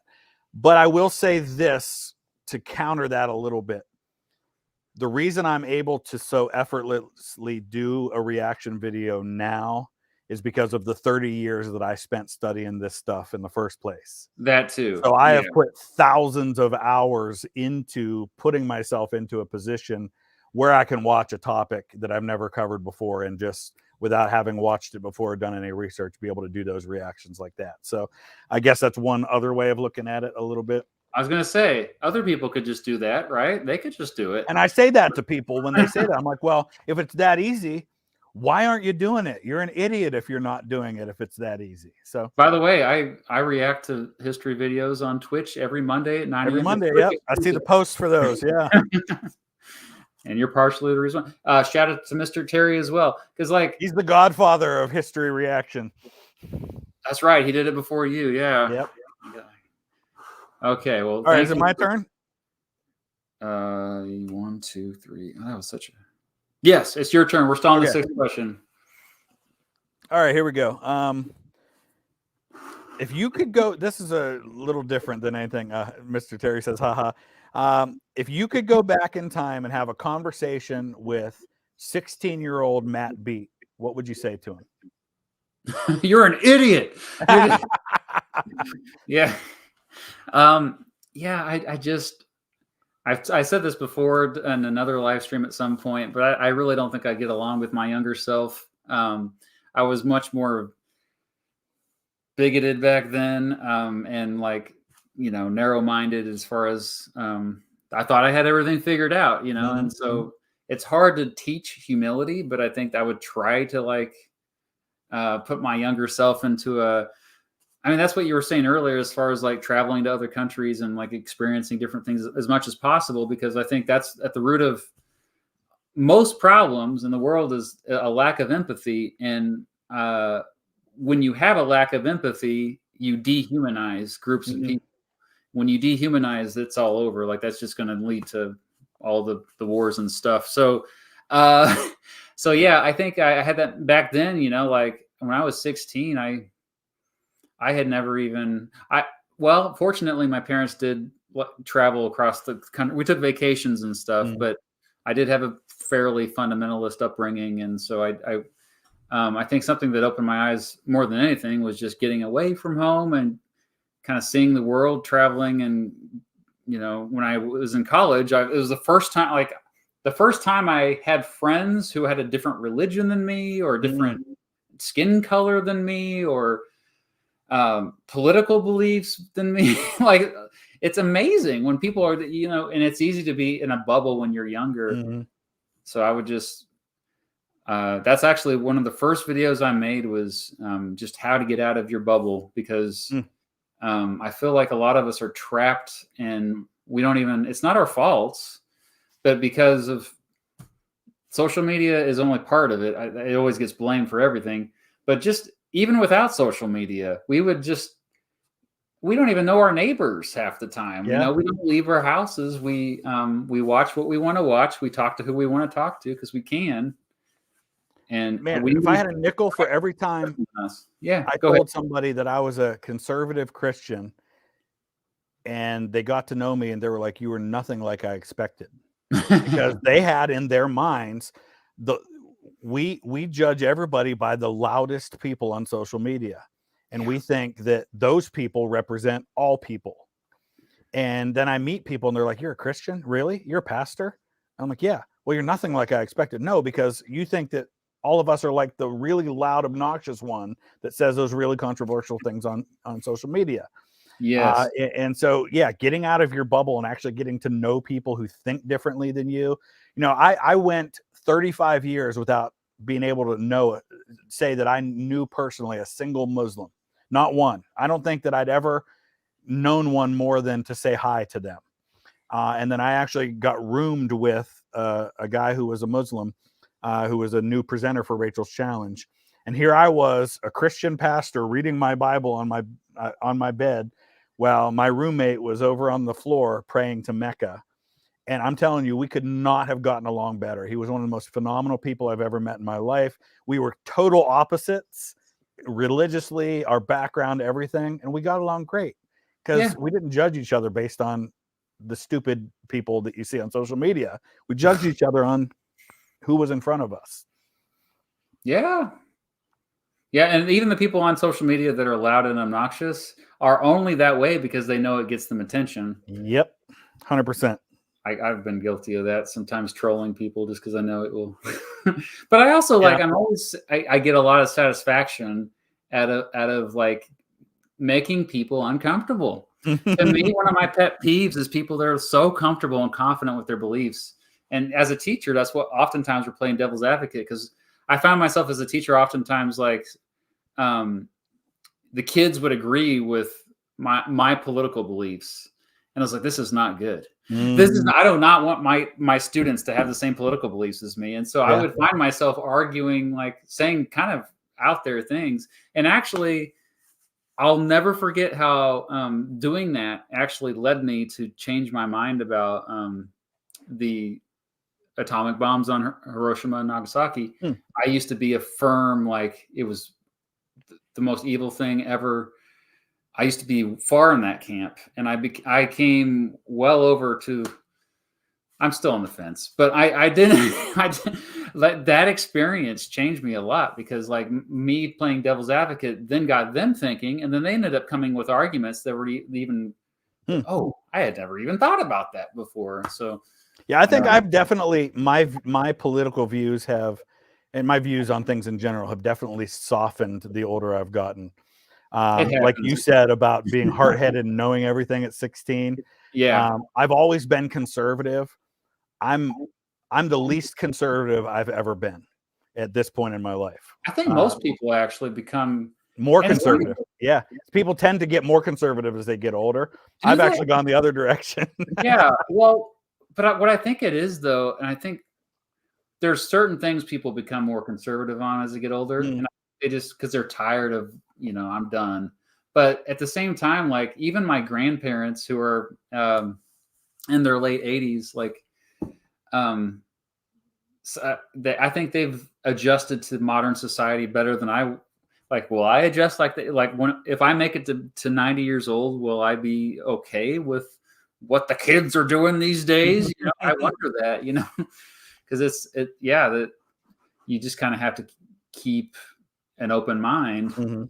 My daughter's 18 now, and she's very interested in politics and what's going on in the world and things like that. And she really challenges me on a lot of things. And because I don't typically talk about that stuff. I don't talk about it on YouTube. I don't watch news, like national news, at all. I used to be glued to it all the time. I just can't. I can't do it anymore. I get frustrated. I get tired of what I see and what I hear. I don't watch it. But she has really challenged me. And we were having conversations just this morning on the way to the dentist about what was going on in Israel and Palestine and all that stuff. And she was really kind of coming at it from a very different perspective than I was. And we were talking through that. And I think we were both challenging each other. And it was very healthy to do that. I think the last thing I want is all my kids to think and act exactly like I do. That's hot. Well, you sound like a good dad then. Okay, we got a few super chats here. I'm sorry if I haven't kept up with these. I feel kind of bad, but thank you for all your support. And John says maybe America should have had the students seeing internment camps. So I think this is back to when we were talking about the German students that were seeing the camps on field trips and stuff. Yeah, like I don't think any of those places are around to anymore, other than museums. Talking about the internment. Mm-hmm. It's funny that you brought up Israel-Palestine conflict, because I had this question. I think we probably don't want to get into the weeds with that, but I think one thing I will say is that it has been, it's something where I think everybody's, and JJ McCullough said this in one of his videos, but so I'm kind of stealing from him. I'm plagiarizing. But basically, whatever your beliefs about foreign policy, when it comes to any war around the world, any conflict around the world, I think can all be wrapped up with what side you're on. I did the air quote again. You could take a drink of your eggnog. What side you're on with either Palestine or Israel, and it is something I feel like we should just. You said not watching the news. Yeah, I don't think we should. I don't even think anyone knows what's going on. No, even people there. I think one of the worst parts about this whole thing is that everybody has reduced it to sound bites and buzzwords. Yep. Everybody wants to throw around words like genocide, and like everything and in life, on the other side. Yeah. Oh, you're criticizing. You're anti. Yeah, or you're anti-Semitic. Exactly. Yeah. Like everything in life, this is a super complex situation, and there's no black and white, and everybody wants to make it black and white, either this or that. Nobody can say, you know what, maybe both sides have a point, and maybe both sides are really screwing up too. That can all be true at the same time. I feel like everybody has forced everyone to take a side in this. And I don't know that there is a side except for the side of justice and life, really. There you go. We'll leave it at that. And then this person here, thank you for that. Both my grandparents are Holocaust survivors. Thank you for talking about that subject. Our pleasure. So my daughter's boyfriend is an Orthodox Jew. And so as someone who's really into family history, I've been researching his family history. And his great-grandmother was at Bergen-Belsen at the same time that Anne Frank and her family were there. So he didn't know that. And I told him, and he said, that's really probably the coolest thing I've ever heard in my life. Not that it was cool that his great-grandmother was in a concentration camp, because he knew she had been. But to know that she was that connected with history in that way, and to understand that his family had a personal connection, that his great-grandmother was another woman that was held at the same time Anne and Margot Frank were in that place. And just one of the cool ways that even ugly parts of history, we can find our connections to it. I couldn't imagine being one of those grandparents, though, still like, and hearing kids say, or downplaying the Holocaust. Like, I don't know. That gets me all fired up. On a lighter note, Emperor Tiger Star. He asked us a long time ago, I think, but my favorite band of all time is Radiohead. My second favorite is Weezer. Nice. Weezer has the song Buddy Holly, who is my all-time favorite artist. Oh, really? Yeah. Oh, I love Buddy Holly. Oh man, I was going to recorded most of his songs at one time or another. But Sabaton's my current favorite band of the moment, I think. Swedish metal band that all their songs are about history. Of course. My first reaction video I ever did was a Sabaton song. So that's right. Speaking of Sweden, I went to Lindsborg, Kansas this past weekend. Little Sweden, USA. Shout out to Sweden. And you have you talked to Indy Nidell before? No, you haven't, because he does all the Sabaton history. He was on the World War I channel, and now he does the World War II channel. Yes, and he reached out to me a while back after I did a reaction to one of his videos. Super nice guy, and had a lot of fun. I'm going to try to connect with him when I get over to Europe. And he has an MTV background. He used to be a VJ, right? Yep. Very cool. Yeah, I'd love to chat with him in an episode. Jeremy Hodge, thank you. Biopics you'd like to see for underrepresented historical figures, asking as someone who had attempted to write a Thomas Paine biopic. That's a lovely idea. I would totally watch a Thomas Paine These biopic. Are the times that try men's souls. One of my favorite quotes from history. Oh man, Paine was a character. That would be an interesting biopic, because he was such a popular writer during the war, but then was very much ostracized after the revolution because of some of his Yeah. views later on in life. So would be interesting. Yeah. Funny he mentioned that, because the one I've always said would be, I would love a really good biopic treatment of Grant. And I'm actually, tomorrow morning, I have a video chat with a guy who's writing a screenplay for a biopic on Grant that might be like Oh my a goodness. mini series, or it might be a Yeah. movie, but I'm going to be like his historical advisor on it. So we're meeting to go Oh, over the outline of the script tomorrow. so cool. So cool, man. You stay busy. Well, yeah. So I would say Andrew Jackson for Mm. sure. You mentioned Teddy Roosevelt earlier, a new one. Non-presidents, maybe someone who ran for president, Belva Lockwood, who I just researched quite a Mm. bit for my latest video, Every Woman Who Ran for President. She was the first woman who ran for president that actually got votes. And that was before women had the right to vote, wasn't it? And yeah, well, they did in some territories, but yeah, not any Like state. Wyoming, yeah. Yeah. All right, back to the questions here. We're almost hitting 2 hours here. I want to keep it rolling. You're not Okay. surprised, are you? You can't be surprised. No, I'm not. But okay. So we are both technically Midwestern. Mhm. I think, I don't know. I have a lot of observations I notice about Midwestern culture that I wonder if you share. So I'm just going to ask you this.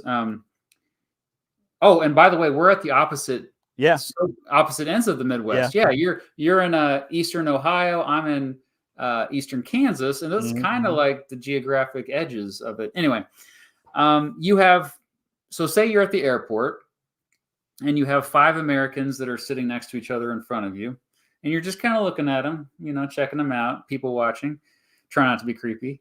And one of them is from the East Coast, one of them is from the West Coast, one of them is from the South, one is from the Rocky Mountain West, and one is from the Midwest.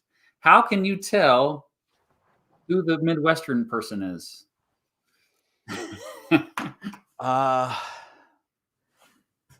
First of all, I would, I think the quickest way out of that group would probably be to ask them what this is. Because I saw a map the other day, and the area of the country that calls this pop is shrinking. Yep. Because in the South, they call it Coke. In most other places, I think they call it soda now. Yeah. So that'd be one way. I think they'd be the ones without an accent. To me, to my ear, the one without an accent is the Midwesterner, because we don't have an accent. Everybody else does. American West doesn't have accent either. That's true. Like Colorado, that's true. I mean, they don't really talk a lot different in Colorado, for example, than they do here. So yeah, that might be hard. I think the pop thing is the first thing that pops in my mind. I think I have an easier time talking to Midwesterners than I do other people. Even when I speak in schools, I feel like I connect better with Midwestern kids than I do kids in other parts of the country. I don't know why. They laugh at my jokes more. They relate to my style a little more. But I don't know if I could put on my finger on something specific about what that would be that would set me at ease with those people. I will say this: when I go to New York City, I feel like I'm in a foreign country, and I don't mean because there are foreign people there, because that's true in any big city. Like, I just feel like the culture feels like a foreign country to me. Just the culture of a big city in the East, or even up in New England, going to Maine or somewhere like that. It feels like a different country sometimes. Yeah. But yeah, I don't know if I could put my thumb on it, like a specific thing that I could say to be able to tell, but you would just kind of know, I think. But here's the thing. It's funny, being in Northeast Ohio, in many ways, we're more of a Yankee culture than we are Midwest in Northeast Ohio. Whereas the rest of the state, like you go south of Columbus, which is only 2.5 hours from here, and you're in Kentucky, really. I mean, that's the language is like, the accent is Kentucky. The rest of the state is very flat. I live in a hilly part. I'm only a half hour from West Virginia. I'm 8 miles from Pennsylvania. So I would say that where I live is different than even the rest of Ohio, let alone the rest of the Midwest. we would probably talk about sports. I would probably see something they were wearing, like if they were wearing like a Michigan shirt or They're Ohio more State or likely to something. wear a sports shirt for Yeah. sure. And I think in the Midwest, that's probably one of the easiest things that we can relate on a level with is sports. If you see somebody wearing something, that gives you an immediate thing to start talking about. And probably people in the other parts of the country do that too. But it used to be the Big Ten. You know, all the Big Ten schools were in the Midwest. Now we're all over the country. So that was kind of a unique thing we had too. But of course, even Nebraska's in the Big Ten now. So yeah, it's all the conference changes in the last few years has really. I don't know. How would you answer that question? The thing I first think of is the Midwestern person would probably be most easy to talk to, most willing, extroverted. Yeah. It's a tough thing though. And there's also like a certain, I think, chip on their shoulder. Like, it's not that they work harder, but it feels like they have to they have more to prove about them. And I notice it whenever I go to conferences and there's people from around the country and I'm like, I play that game. I'm like, oh, who's from the Midwest here? And a lot of the Midwestern folks gravitate toward each other. I also noticed that. Yeah. So anyway, it's weird. Yeah, that's true. All right. All right. My turn. Yes.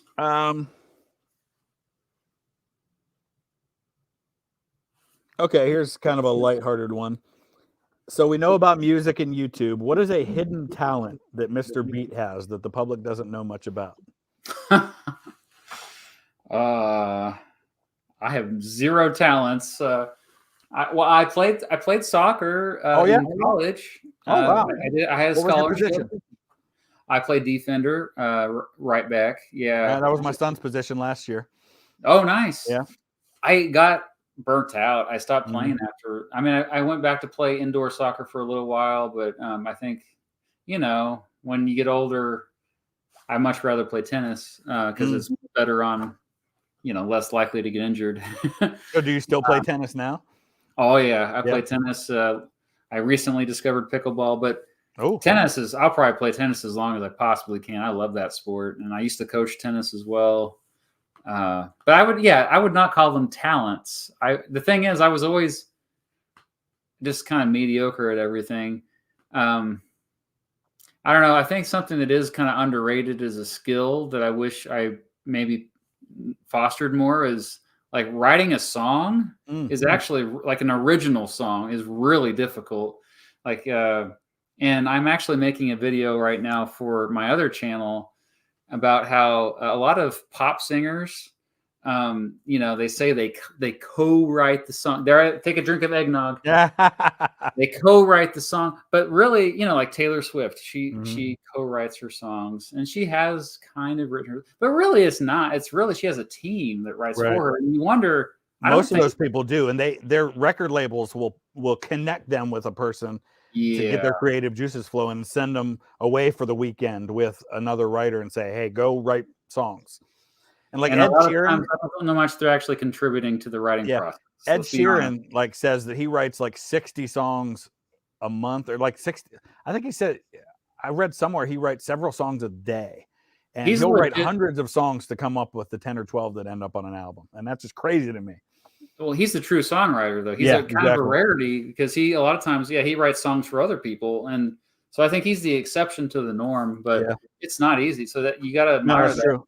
Now, twice I have sat down on 2 different occasions and written an entire song in like 10 or 15 minutes. It doesn't usually happen that way. The ones that come, they are the best ones. They're probably my 2 best songs I've written. Yeah. One of them was, and they were born out of specific situations. My band was going to play for Faith Night for the Mahoning Valley Scrappers. They're a Class A baseball team.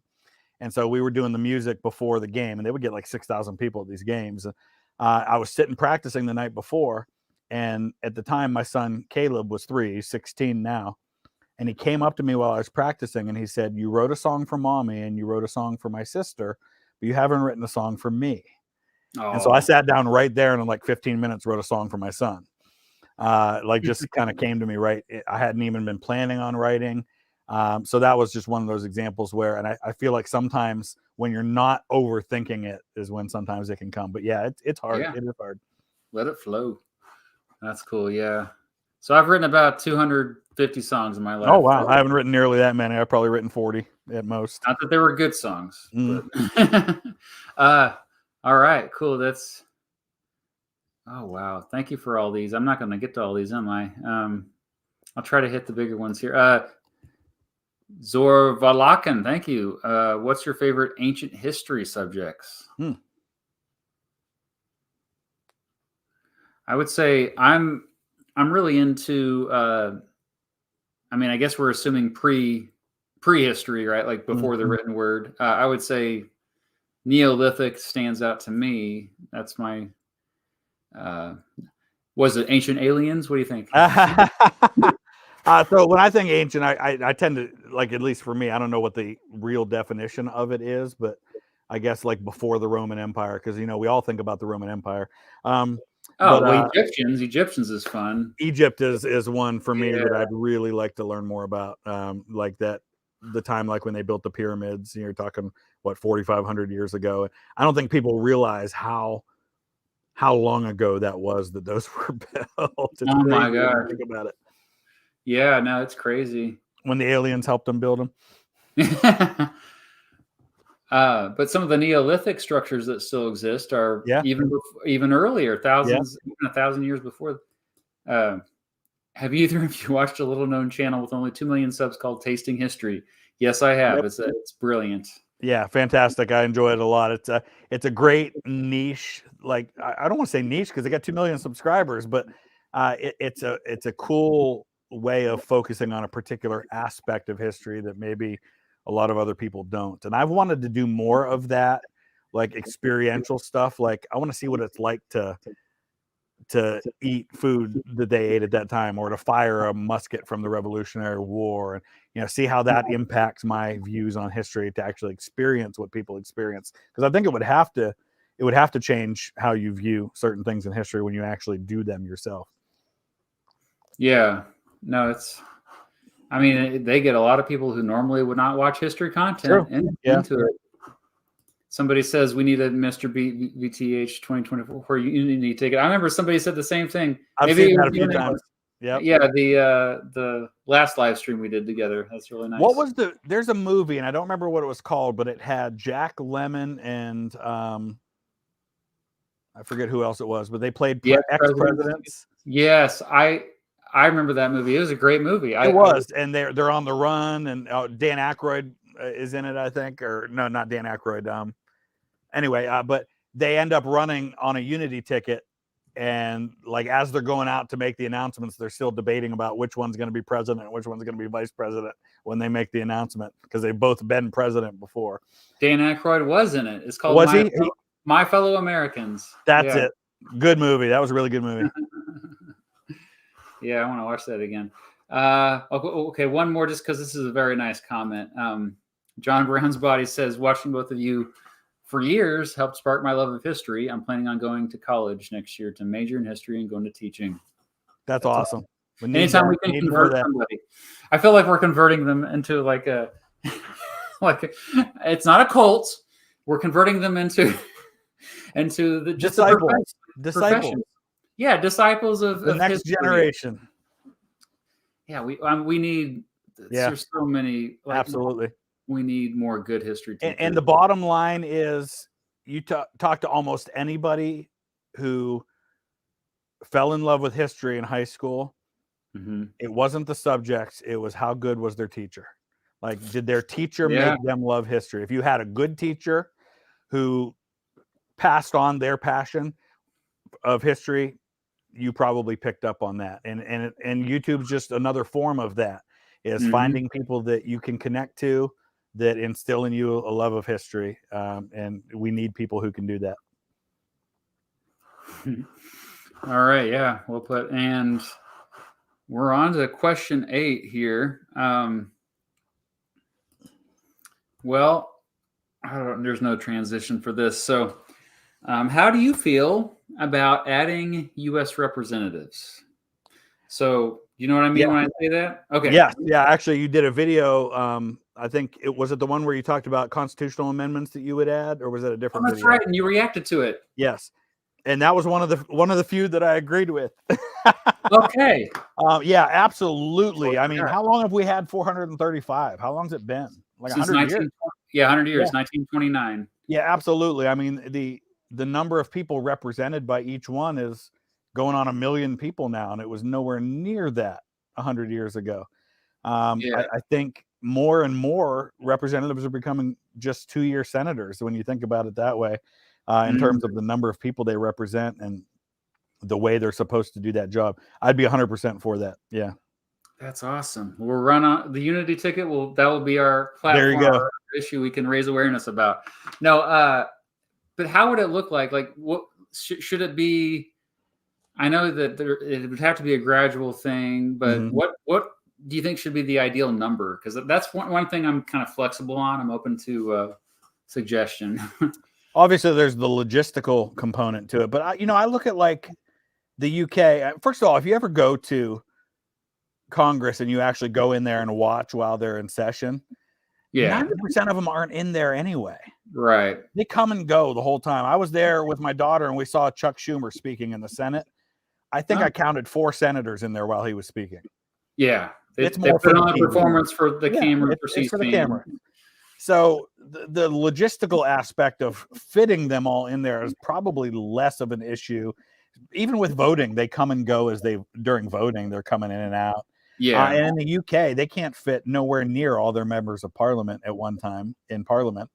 I'd be okay, honestly, with doubling it.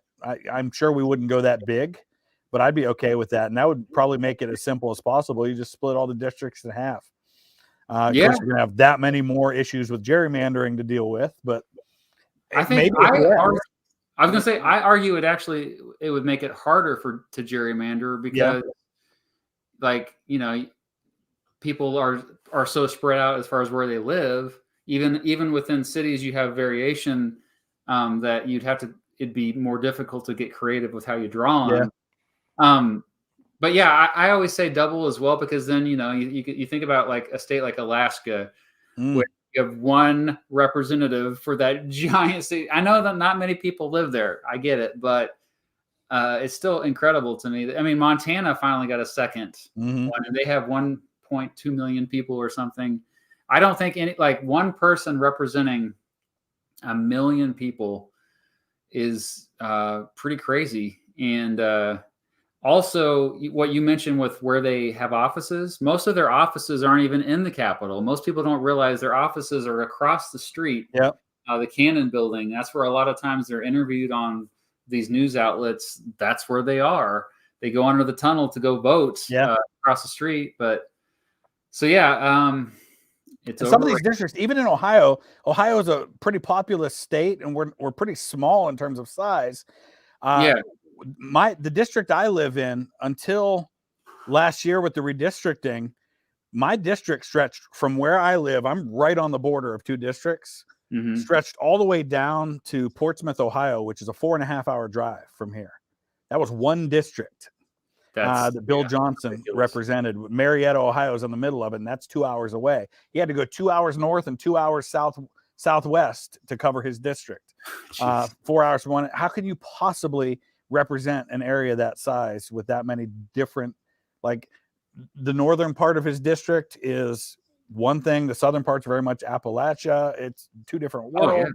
Yeah. So, well, it's like Alaska. They'd probably have 2 districts, where one would be southeastern Alaska and the peninsula, and then the other one would be like Fairbanks and everything else. Like, I don't know. Yeah, I'm glad you agree, though. I'm glad you're on board with that. we agree on that one. We'll get to the one we don't agree on in a little bit, huh? Yeah. All right. So this one goes back to the logistics of YouTube, because I know you are now, this is your job, right? I mean, you're not teaching anymore full time. What were the things that you had when you made that decision? What were some of the factors that you had to weigh in making this full time? Like, what ultimately led you to do this? full time? I mean, It after you'd really, already started the channel and it had been successful, like what were the pros and cons? yeah, the I guess the stability of a teaching gig, not just the, you're guaranteed a paycheck every Mhm. month, but also the so-called benefits. I didn't do air quotes that time. Sorry, you drank enough eggnog. But yeah, I had health insurance that was meh. Um, the retirement package. Every teacher has some kind of retirement package. I did the math though, and it was kind of overrated. I realized that if I had my own insurance, like in the marketplace, it wouldn't be that much more expensive, even for my entire family. At the time, my wife, Mrs. Beats, who wasn't in the chat earlier, shout out to her if she's still here. But she helps me out a lot now. But back then, she was still working for the state of Kansas, um, and so like that was kind of the safety net. So this is not only one job, but two that you guys don't have anymore that you had before. Exactly. Yeah. No, she took the leap Yeah. a year after I did. But yeah, I'll never forget doing the math initially. It was just like, whoa, like I had a really good month, and it was actually during the pandemic, 2020, because things really escalated that year, kind of beyond my wildest imagination.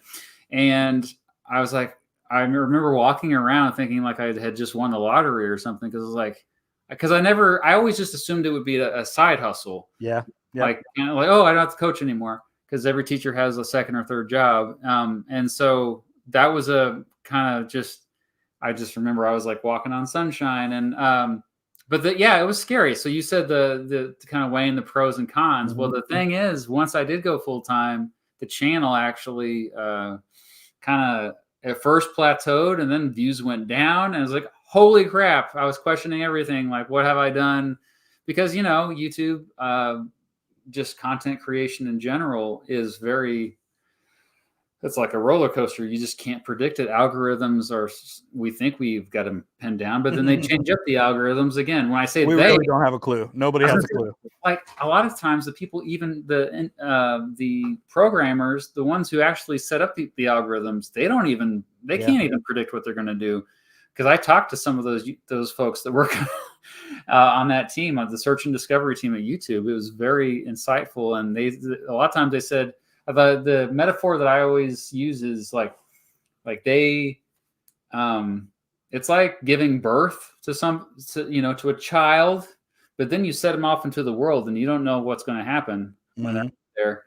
And so that's also, you remember all the negative stuff a few years ago, how like all these people were like becoming radicalized on YouTube, and a lot of them were believing in like stuff like flat Earth, and that was one of those unintended consequences. They had no idea that would happen, and so they had to go back to the drawing board. And so I think YouTube at least is more cognizant, more than any other platform, especially more than TikTok these days. But as far as like realizing that, hey, we have millions of people on this platform. They are small business owners who, if every decision we make in terms of how we adjust algorithms could end up like making it so that they lose their job. It's kind of crazy, but it's also like, I shouldn't just have to rely on one platform, but I still do, what if YouTube were to stop, I mean, what if they got sold? Patreon. Patreon's huge. Yeah. Cause I don't know about you, but we are not, thankfully we're frugal people. We don't live extravagant lives. And so we just pretend like I'm still teaching, basically put that money aside in case people stop watching my videos. I don't know if this has been your experience, but it's certainly been mine. I'm at probably this week, I'll hit 400,000 subscribers. Congrats. My views, thank you. My average views and watch time have really not increased all that much since I was at like 150,000 subscribers, which is really strange. I mean, I'll have bigger spikes than I used to, so there's more potential there, I think. But the day-to-day honestly hasn't changed all that much with the growth. Like it's not like now that I have more than double the subscribers, I'm getting double the views and making double the money. It hasn't grown like that. So it's been kind of an interesting thing, because I think a lot of people subscribe and then they find something else they get interested in. They're still subscribed to you, but maybe they're not watching as much, and but maybe they'll come back to it later. And people, we're fickle when it comes to our interests. We'll get interested in something and watch all their videos and then move on to something else, and then 6 months later, oh yeah, I forgot about that person, and then they'll come back to it. So that's exactly how it is, and that's kind of scary too. I mean, because you want to support them consistently, but also we change as viewers. Like what the channels I watched 5 years ago are not what I watch today, and even though I might still be subscribed to them. Yeah, it's crazy. Yeah, so if you're an aspiring YouTuber, by the way, I hope that you found any of that benefit. If you ever have any questions, email us. We'll probably, because we love talking about this stuff. Okay, your turn, I think. My turn. No, it's your turn. Yeah, my turn. We are on question 9. Before we do that, somebody says we need to do another president tier list. I don't know. I don't know how much would have changed since the last one we did, though. I was gonna say I haven't really been. Warren Harding would maybe go up for me. Oh yeah. That's about it, though. Most of the other ones are the same. Nixon, maybe. We were talking about him earlier. Maybe going up a little bit. My mother-in-law went to Warren G. Harding High School. Oh, that's right. I think you told. Well, it's Warren, Ohio, but they did a play on the name of the city and made it Warren Harding High School. Clever lads. I love it. I missed this one. My favorite 10 questions yet, thanks to you. And you haven't reacted to the final. Yeah, I do need to do that last one. And I actually, Matt sent me a couple extra of those Christian denomination charts to give away when I do that last episode. So yeah, I need to get on that. I helped him with revamping the American history chart, which I have. Oh, did you? The old one up there, and we haven't got around to getting it out there, but because that one's out of date actually by this point. Still has Obama as the last president. Matt's a good guy. I like him. Oh yeah. What is more likely to happen in our lifetime, a blue Oklahoma or a red California? Lifetime. Both. Blue Oklahoma. Just my gut. Blue Oklahoma. Oh, yeah, I would agree with you. And the reason why is because California was red as recent as the 90s. That's true. So it's probably not due anytime soon. But yeah, Oklahoma's been red since at least, I would say, the 70s. I haven't looked at it lately, but all right. So we'll save the Electoral College question for last. But then that leaves this other really serious question.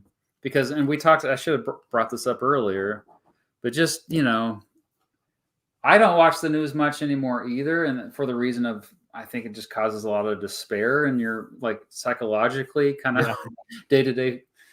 And plus, we're already submersed into history anyway. And a lot of times that means we're reading and watching about wars and horrible stuff. The G word.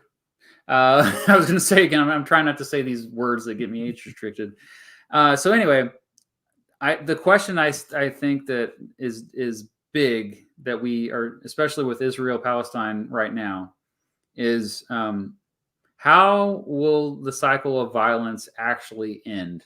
Because what we're seeing right now is it's just a rerun. It's people who study history, we're not too surprised by what's going on right now in with Israel and Palestine. But how do you think this cycle of violence will actually end, or will it not? My gut would say it won't. Unfortunately, if history is any indication, the only way that anything I think will change, and I'm not just talking about, and please, I got to qualify what I'm about to say. I am not advocating for what I'm about to say. I think the only way it ends is with the total defeat of one side or the other, to the point where throughout history, if you think about it, the way people kept violence from happening was to totally wipe out the side that was not in power. You know, if you're looking at the Wars of the Roses, for example, in England, it was a dynastic conflict that went on for a couple of generations. And the way it stopped was that one side ran out of people who could claim the throne because they all died. Or fled. And became irrelevant in some way. So part of me, so for example, I'm wondering if that's not Israel's view right now, for example, and how they're dealing with this. That's totally their view. We've got to wipe this out so this doesn't keep happening. I'm not saying that's how it should be. I'm saying I think they're looking through history and saying this is typically how these things come to an end.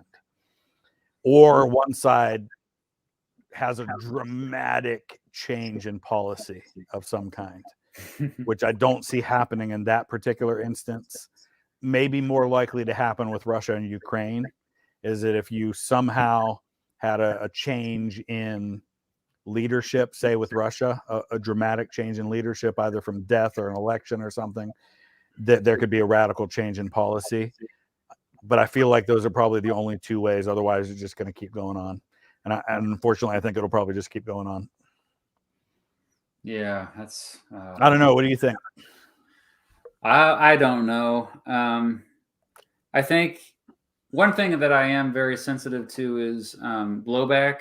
It's a term the CIA coined back in like probably the 1950s or whatever. And I learned a lot when I was younger about all these interventions that the CIA was involved with, and the deep state, the so-called deep state of the United States was, you know, they were causing directly, often, sometimes indirectly, but they were causing coups. They were overthrowing governments, and in their place, they were installing dictators, sometimes ruthless, horrible dictators. Iran, for example. Yeah. Iran, that's like the most famous example at this point now. But yeah, especially in Latin America. That then became big problems for us later on. Yeah. You look at Al-Qaeda, how they got started. Yep. I mean, Al-Qaeda used to be aided by the United States government. We get a lot of their weapons they got from us. The training they got from we were training them to fight the Soviets. Yep. And then they turned around and used those same weapons on us. Yep. But also the radicalization that happens when you intervene around the world. When you're trying to like put out fires around the world, there's always unintended consequences. And so I feel like anytime violence is actually pursued, you know, you're taking the risk of you're going to kill innocent people. It's almost inevitable. Drone warfare, some estimates say that 90% of all drone targets in the last 10 years, since drone warfare has escalated under Obama, first with Bush, under Obama, Trump, and now Biden, although Biden doesn't do it as much, surprisingly. But still, 90% of those targets are actually civilians, we find out. They're not suspected terrorists. And so we're just like, okay, the people who survive, they lose loved ones who are not, they're not terrorists. They're losing their fathers, their mothers, their brothers, sisters. They are now radicalized. Yeah. And they're going to grow up and they're going to be a terrorist as well. And this cycle will just continue. And I do think it takes courage from, there has to be a leader of some sort who has the courage to do the right thing. And we haven't seen that. It's still so much just nationalism and we need compromise. And right now, like for Israel and Gaza, for example, both sides, it feels like both sides are basically all or nothing. And nobody's willing to say, we can't possibly have everything we want. We have to compromise. We can't have it both ways. If we continue to try and do what we're doing, we're going to keep getting what we're getting. And we've tried. I mean, you've had Camp David Accords and you've had different things over the years that have kind of like with the American Civil War, kicked the can down the road for a generation or so. But it just came back because we never really dealt with the underlying issues. Well, and I was on a stream. I don't know if you know who Destiny is. He's a political streamer. Yeah. Oh, yeah. I was on with him recently, and you know, he's a firm like Israel all the way. They can do no. It's just war. It's just war. You know. And I'm like, hey, what about after the war is over? Like, and he brought up Germany. He's like, hey, remember the Allies defeated the Nazis, and look at Germany today. Germany is a success story. Look at Imperial Japan was defeated. Japan today is a success story. I just don't see that happening. It's a totally different. You've got different religions, different. I'm glad you agree with me on that. Yeah, it's not at all the same thing.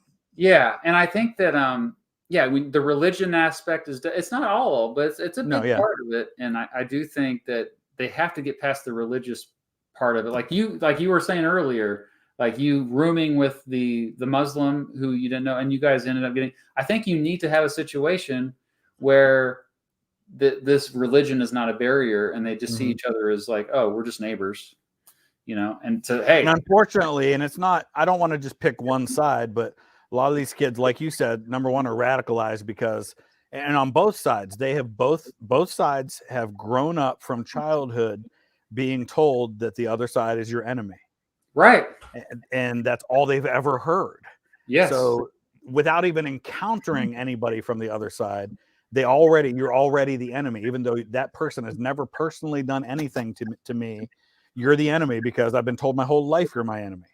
And so that just fosters more of that. And it's been going on for almost 80 years now over there. And a lot of people don't realize there are in Israel for decades, there have been Muslims living peacefully, going side by side with Jews, going to the same schools together, becoming friends together in Israel. That's something that's not brought up enough, I think. And people are like, oh, you can never have a one state solution there. I'm like, well, they kind of already do in Israel itself. Like, but it is sad. However you look at it, whatever side you fall on it, the story of Gaza is a tragedy. Oh yeah, absolutely. These poor people, like, and whoever you blame for it and whoever's at fault, doesn't matter. There are still lots of innocent people who are suffering because of it, regardless of who's at fault. We should just stop there. Like, try to save lives. It's like, anyway. That's what I was saying. I think we do ourselves a disservice when we force everyone to take a side. You're either for Palestine or you're for Israel, and if you speak in any way favorably about one side or sympathetic to one side, that automatically means you hate the other side.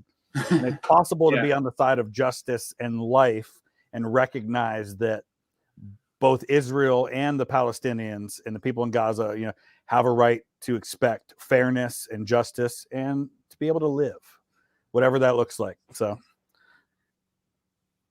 well put. Yes. All right. Do you have a question that's related to that? Probably not. No, but this could kind of go to that, I guess. If you could make a video about a topic that you've never covered and you didn't have to worry about the backlash, being demonetized or age restricted in any way, what topic would you cover?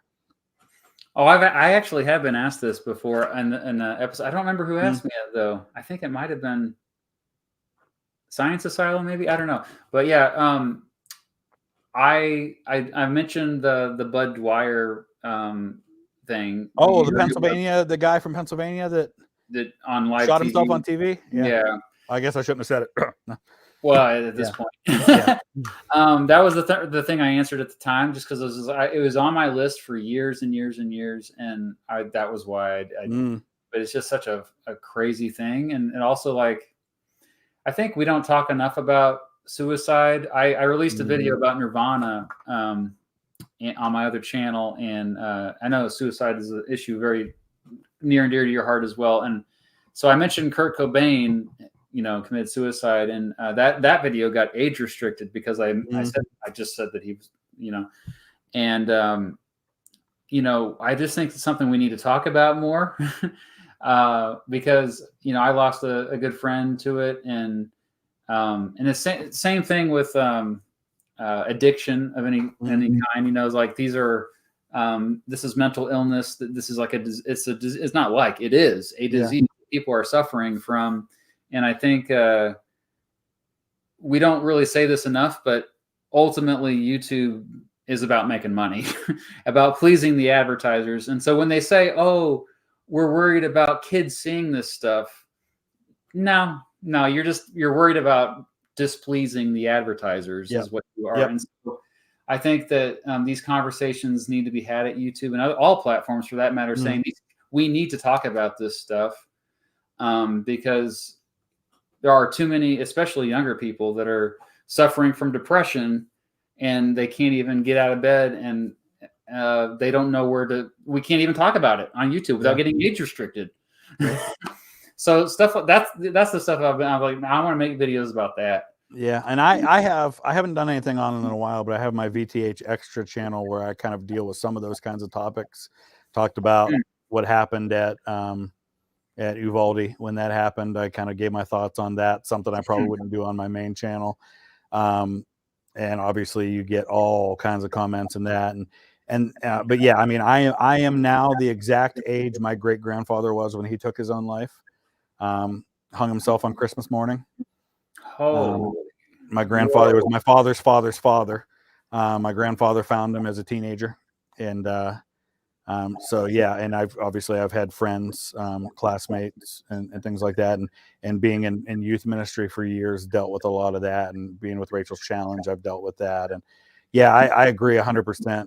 I think our world's getting better at talking about that stuff because more prominent people are talking about it. Prince William over the UK talks a lot about mental health. Yeah. Prince Harry obviously does. A lot of people do, and I think that helps destigmatize it a little bit. I mean, my wife's a school counselor now, so she obviously deals with a lot of that stuff. And yeah, I agree 100%. I think that's something we need to talk more about. Yeah, it's good to see it more on like TV shows and stuff. Like I know Ted Lasso. Great show. Yeah, love Ted Lasso. When we were in London, I went to this where they filmed some of the. Oh, you went to Richmond? Yeah, we went to. I wanted to go there. I haven't been there yet. Very cool. But yeah, it's one of my favorite shows, and the fact that he just made it okay to talk about panic attacks. Like, no, this is something that's actually fairly common, and anxiety. Like, so many people are dealing with anxiety. I think it might be like more than ever, like in terms of percentage of the population, just because of the modern world, like the world we're living in, for a lot of the issues we already talked about tonight. Really strange thing I connected with Ted Lasso was that he had this very specific physical thing he did when he would start to have a panic attack where he would go like that with his hands. Oh yeah. And I don't get a lot of anxiety anymore. I'm pretty even keeled most of the time, but even like in my 30s, when I would start to deal with anxiety, that was my outlet for that. Like it would manifest itself in my hands. I would do exactly that. I would like kind of go like that with my hands and kind of do it in such a way that people didn't see it. And so when I saw that, I was like, oh my gosh, I know exactly what that specific thing feels like. It's interesting. Wow. Yeah, that's crazy. Yeah, it's something that's more common than people. We just need to talk about it. Yeah. And I love that Ted Lasso did it in such a way that didn't make it cheesy. Like, I mean, it was a comedy show, but they worked it in such a way that felt real. And I think people could relate to, him talking about losing his dad. And it sounds like, I think if I remember right, it was suicide that he lost his dad to, in that show. And, right about the time that they were covering that topic, I had lost my grandfather, who was really my dad. And so in a weird way, seeing him process that helped me process my own grief and losing my dad. Yeah, isn't it crazy how a lot of times we should be seeing a therapist or something, but these TV shows are taking the place of a therapist. I find myself crying. Like even like last night, I was like crying at a Christmas movie, and my daughter was sort of like, "What the heck is wrong with you?" And I'm realizing it. I'm like, "Oh, this is like about." Oh, I'm thinking about the relationship that I have with this family member. Yeah, deep stuff. This has been deep. All right. This. Oh wow, we got some. Okay, thank you all. Henry Ford, a hero or a villain in history? Oh. Yes. I was going to say, clearly both. Both. It's not black or white. He has some good things. He was also flaming anti-Semite, certainly supported fascism in Europe, was not a good father, but I also don't know did about some it. really great things I don't know much about historically his speaking. home life. Yeah. Oh yeah. He when his only son took over the company, he basically like bullied his son the whole time he was running the company and tried to interfere. And a lot of people argue that he drove his son into an early grave because his son died in his 40s from cancer. And Wow. yeah, so yeah, he not a good dad from everything I've read. Goodness. Be rarely good to see you here. One of the folks that's on my Twitch stream regularly, I think, because they mentioned Vermin Supreme, who's running for president again. Just basically, do you know who Vermin Supreme is? No.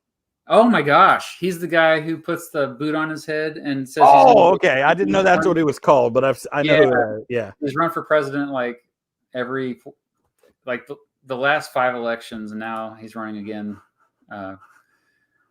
Would you guys be interested in exploring topics of USA foreign policy before World War I, like Barbary Wars, Japan, Boxer Wars, Siam, Paraguay? I have a video about the Barbary Wars already. So I know that Cynical Historian has a few videos about, like he has a video about the Boxer Rebellion. Yeah, a lot of people don't realize that we were involved in a lot of those things. Like in the years leading up to World War I, people think, well, we just suddenly joined World War I in 1917. Well, no, we were sending troops to Mexico. We had troops in Haiti and China. I mean, we were doing a lot of things. Yeah. Especially Latin America. I mean, the whole Monroe Doctrine thing. Yep. Paraguay, there's a good video by Emperor Tiger Star again about why Rutherford Hayes is so admired down there. Yeah, yeah, that's right. And Ulysses Grant, when he was president, had a deal in place to purchase the Dominican Republic and make it part of the United States, but the Senate wouldn't ratify it. He had everything ready to go with that one. Was it Dominican Republic? Wasn't it the entire island though? Or it might have been the whole island. Yeah. Santo Domingo, yeah. Santo Domingo, yeah. It was, and it was who's the radical Republican that basically derailed the whole thing? Sumner, I think it was Charles Sumner. No got in the way of that. Same guy that got beaten on the floor of the Senate. Yep, that's right. I had my picture taken next to his statue when I was in Boston. There's a giant statue of him that's it's what part of town is it? I love Boston's my favorite big city to visit, by the way, in the United States. Oh man, you ever eaten at Cheers? I went there. I didn't go inside. Yeah. Food was actually pretty good. We had dinner. We had lunch there when I was there with my family a couple years ago. Did everybody know your name? Sorry. Most of the people are like too young to remember what that even is. Yeah, I was gonna say no one gets the joke other than you. Okay. Malfunction. I always appreciate your pictures that you share with me on Twitter. They from Hawaii and beautiful. Nice. They live in paradise. Anyway, it takes experience, division in your own life to understand how painful division truly can be. Well said, and thank you for the super chat. And then last one here, Joshua. Just wanted to say, keep going to my 2 favorites and most watched YouTubers. Love you guys. Well, thank you, Joshua. Thank you. What an honor. That's awesome. All right. So yeah, we're up to the last question. Oh, here we go. I think we lost our moderators earlier, but I literally wrote this out. Like I said, I don't know if you can see.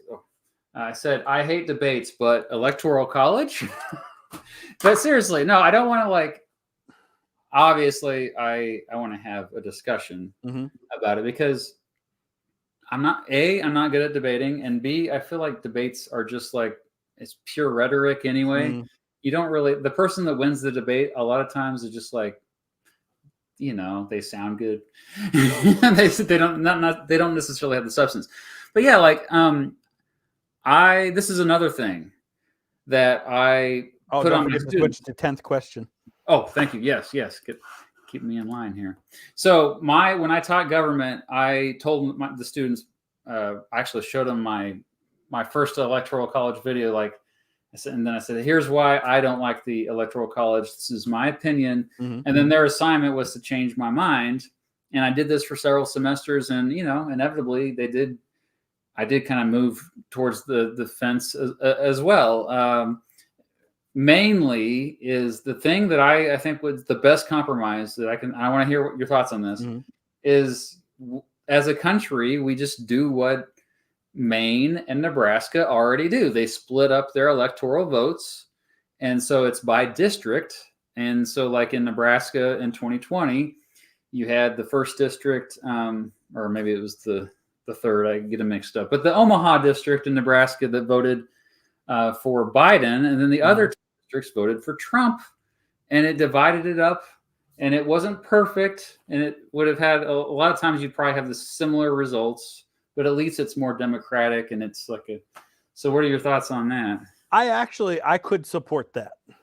I could support that idea, honestly, because basically at that point, it's really similar to the parliamentary system, say in the UK, where they're electing a member of parliament, and then whatever party has the most seats in parliament, their leader becomes the prime minister.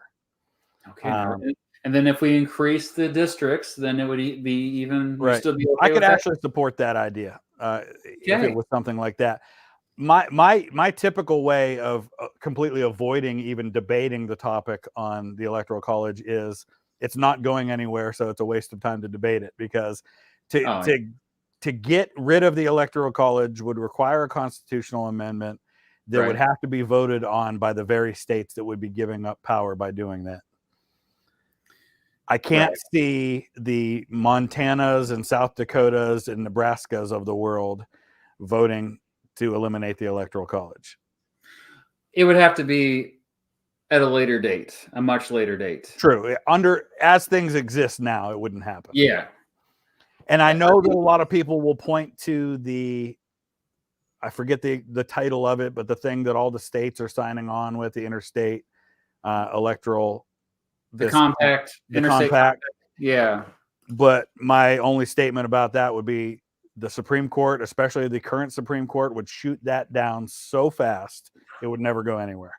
The minute it took effect, they would point to the clause in the Constitution that says that states can't make agreements like that without consent of Congress, and they would throw it out.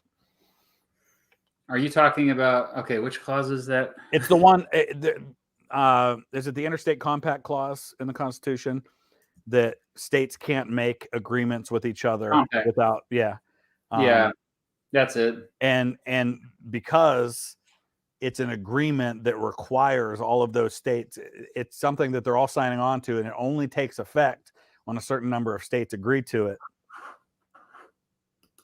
I mean, I guess you could have Congress pass it if you had enough support, say, from the Democrats in Congress. I was going to say, that's what I was going to bring up. I was like, well, Congress could step in and say that was okay. Like, this is an exception. But yeah. I don't see that changing. Unfortunately, by extension, because of the power of the Electoral College and how close a lot of our elections have been, I also don't see us adding any new states anytime soon for the same reason. Yeah, there would have to be demographic shifts. There would have to be, just like with the American Civil War, that all the debates that went on about adding new states that required compromises because of the balance of power issue, you would have those same arguments today. Republicans would oppose adding Puerto Rico or DC, for example, because they'd almost certainly be 2 new Democratic senators, and it would shift the balance of power in the Senate that much more. And or like some of the places where there's a movement to secede from California, for example, or Oregon, where they've got that movement. Same thing would happen there, because that's potentially adding 2 new Republican senators, and so all the Democrats would oppose that. And everything's about the balance of power. They could compromise, just like they did with the Missouri compromise. Maybe add both. Yeah, that would be the only way I would see that working right now. But even then, I think there's just so much division within Congress that. So I guess an idea that just to think about. You mentioned that right after the Civil War. Actually, even during the Civil War, because, when the Confederacy formed and all those members of Congress were gone, they got a lot done. Yeah.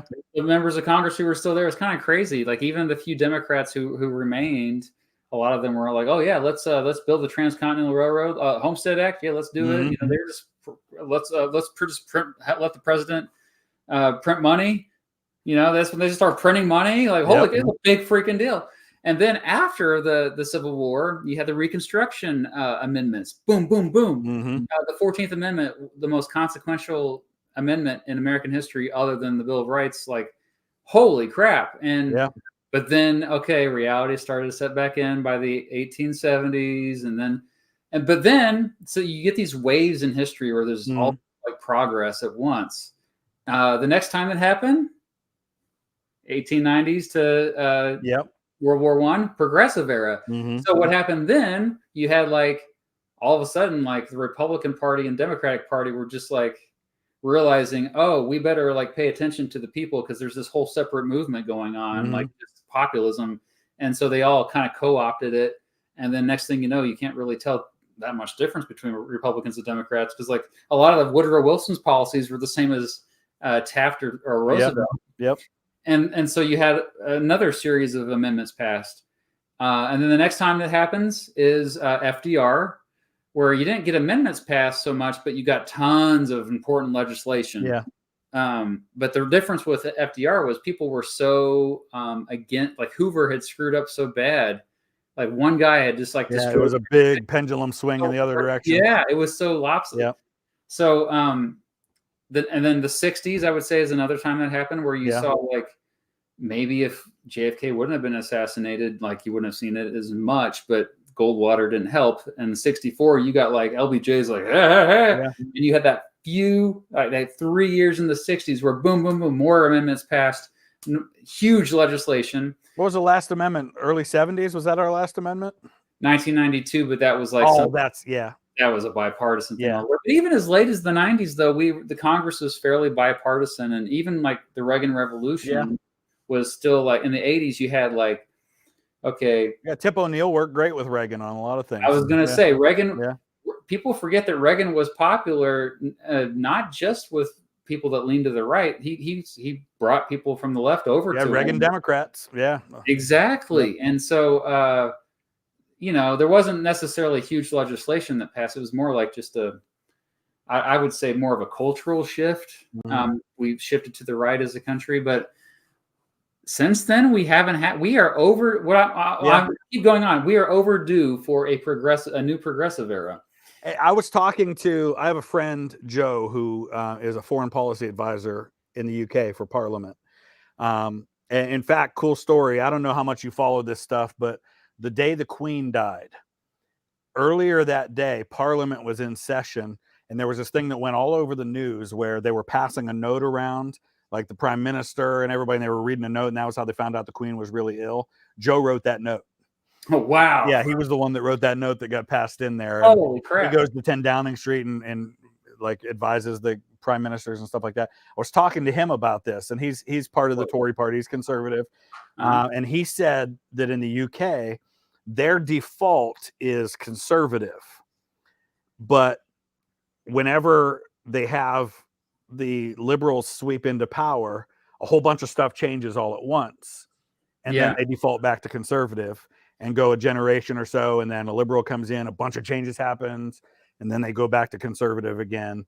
And it doesn't quite happen here, but we have what we call our party systems where there's radical shifts in the party. And I think we're undergoing one right now. Yes. A lot of it because of Trump, but all the byproducts of Trump as well. I think 10, 15, 20 years from now, the parties are going to look completely different than they did 10 years ago. You can see a lot of that happening. We're in the middle of it still, so we can't really see it as much, but we'll look back on it, and the parties are going to look completely different 10 years from now than they did 10 years ago, for sure. It's so weird because there are Republicans that they call someone like Liz Cheney a rhino. And the only reason why is because she's not a Trump. Right, because, and really, she's not. And even she's the traditional Republican. Yeah, George W. Bush would be a rhino to those folks. Exactly. It's so crazy because 20 years ago, they would be the rhinos. And so that to me is a sign that the Republican Party has dramatically changed. But the other thing that people don't like to realize, and you don't have to give Trump credit for this. He just he's more of a symptom than a cause. But I think there is the true element of populism that's it's a strong force in the Republican Party. I would argue it goes back all the way to Pat Buchanan in the 90s and continued up through Ron Paul 2008, and it's the anti-intervention, military intervention, sound money, fiscal sound like low. That's true. We're seeing that now, like Republicans being against funding Ukraine, for example. Yes. 10 years ago, that never would have happened. Exactly. But now that suddenly has become the stance, and if you're not on that stance, you're not really a Republican now. Yeah. And there were plenty of people like it. That was used to be something that was more on the left. Yeah. And you do see that wing still of the Democrat side too. It's the horseshoe theory kind of is true here, where there's a lot of coalitions that could be formed if not for this, culture war stuff. Yeah. Of like, there's plenty of Republicans right now who, for example, they want to end the drug war. And Democrats have been saying that for years, that we are overdue for that kind of change. I think we're going to see also demographic changes too with younger voters, where we're going to see like a big state, probably Texas, that's going to turn blue. And once that happens, this could have a chain. And so you're going to see a majority. Yeah. It's probably going to be Democrats, just because I don't know though. I used to think it was going to be Republican. Like, it seems like the Republican Party is more in tune with their constituents than the Democratic Party is right now. Like, because they're still going with Joe Biden and hello. But yeah, like, I still think the Democratic Party, if they kind of get their stuff in order, I do think we're going to see a shift where you're going to get stuff actually done within the next 10 years. And I do think we can actually see, back to what we were originally talking about, like an amendment passed to the Constitution that for actual voting reform. I think it's possible. Yeah. So certainly could be. All right. So my last question is a political question as well then. I know you've gone through and you've done how you would vote in every presidential election. Yes. If you could go back and reverse the outcome of one presidential election in U.S. history, which election would you change the outcome of? Ooh, what a great question. Wow.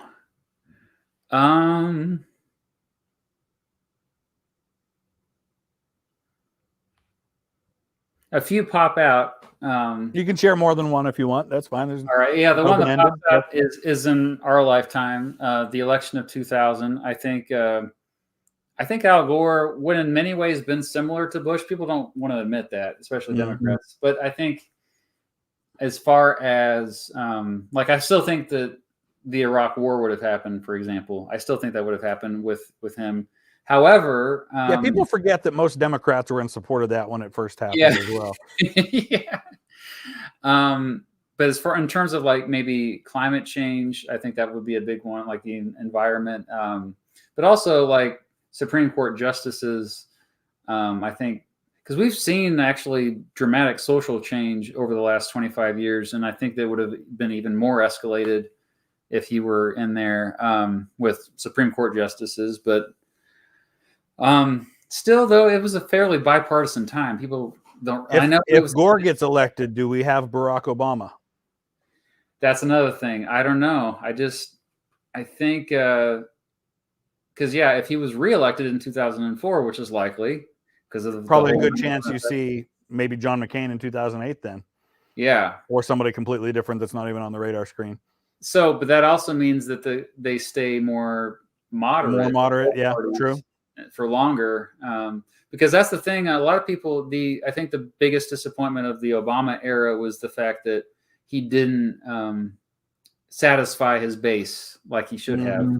The people who originally got him in there, and I'm not just talking about like the general election of 2008. I'm talking about the primaries, the ones who voted in primaries passionately supporting Barack Obama. And I was at one of those primaries.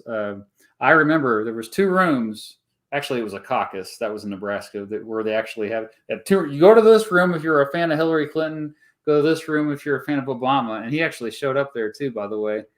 And I just remember the passion that they had. I was somebody who was just there because I wanted to see what it was like. I was not really. I was more of a Ron Paul guy, actually, believe it or not, back then. But yeah, I can actually see that. I can see that. Yeah. But yeah, like it was those, and I had friends that were there. They were so disappointed with so much of his presidency. And I think that ultimately is why we got Trump and why people abandoned the Democratic Party after Bernie Sanders, was their last hope. And he didn't make it. So yeah, anyway, I feel like I'm boring you. No, not at all. No, that's good. I don't know. The other election that pops in my head is probably the kind of like I made a whole video about it, but 1860, obviously a war started because Abraham Lincoln got elected president. Holy crap, like a whole nother country started. But I think it would, again, you're just kicking it down the road. That was so inevitable to me. Yeah. Yeah. We didn't really debate that. We didn't really talk about the Electoral College then. No, because I agreed with you on your proposal. Oh, yeah. Okay. But if we want, but back to that, the one thing I do want to point out, though, is the biggest problem I have with the Electoral College is we pretend like we are above democracy. When all of us love democracy, we go to the store and we like to choose things. We don't want things chosen for us. No, we want the power. There's nothing more satisfying than being able to pick something. We don't have arranged marriages in this country. We choose who we want to marry. We choose we choose when we want to start a family. We choose our career. We choose where we go to college, all this stuff. And to just kind of it is anti-democratic. And the only arguments that I think are halfway decent are like, okay, this is all we got for small states. Like, this is the only thing we have. Like, I live in a small state. I can see that side. Like, what if we didn't? But the last time a presidential candidate came here to campaign was, I don't even remember. They just assume that we're going to all vote for Republicans here, and it's frustrating. Every time I go to the ballot, we don't have that problem in Ohio. They always come here.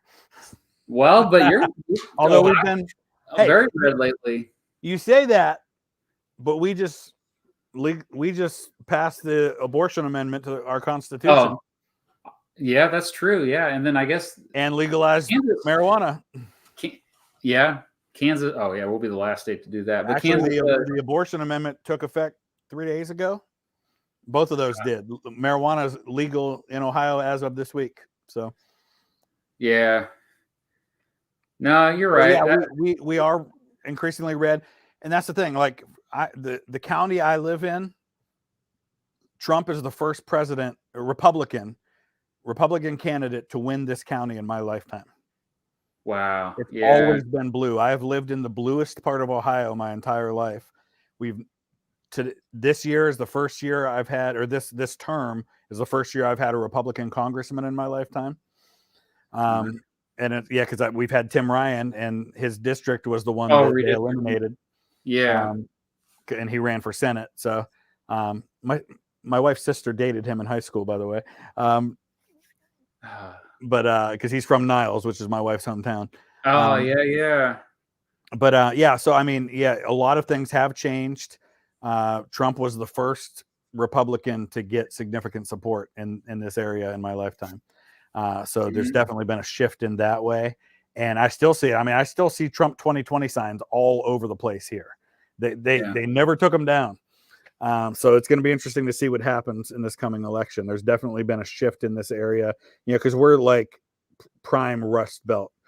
Youngstown, I live 8 miles from Youngstown. Youngstown had 130,000 people in 1930. It was bigger than Nashville, Tennessee. And now it has just under 60,000 people. It's lost half its population in 100 years. And it's all because of the manufacturing jobs. All the steel mills are closed. One issue voters. Yep, exactly. It's been the only issue for as long as I've been alive, has been manufacturing and jobs. And now that people, I think, have finally accepted those aren't coming back, they've moved on to other things. Have they accepted it? Well, it seems I don't hear about it anymore, so I don't know. It's so funny because like both Trump and Biden promised, we're going to save manufacturing jobs. Yep. And both of them, the trend that was already in place just continued.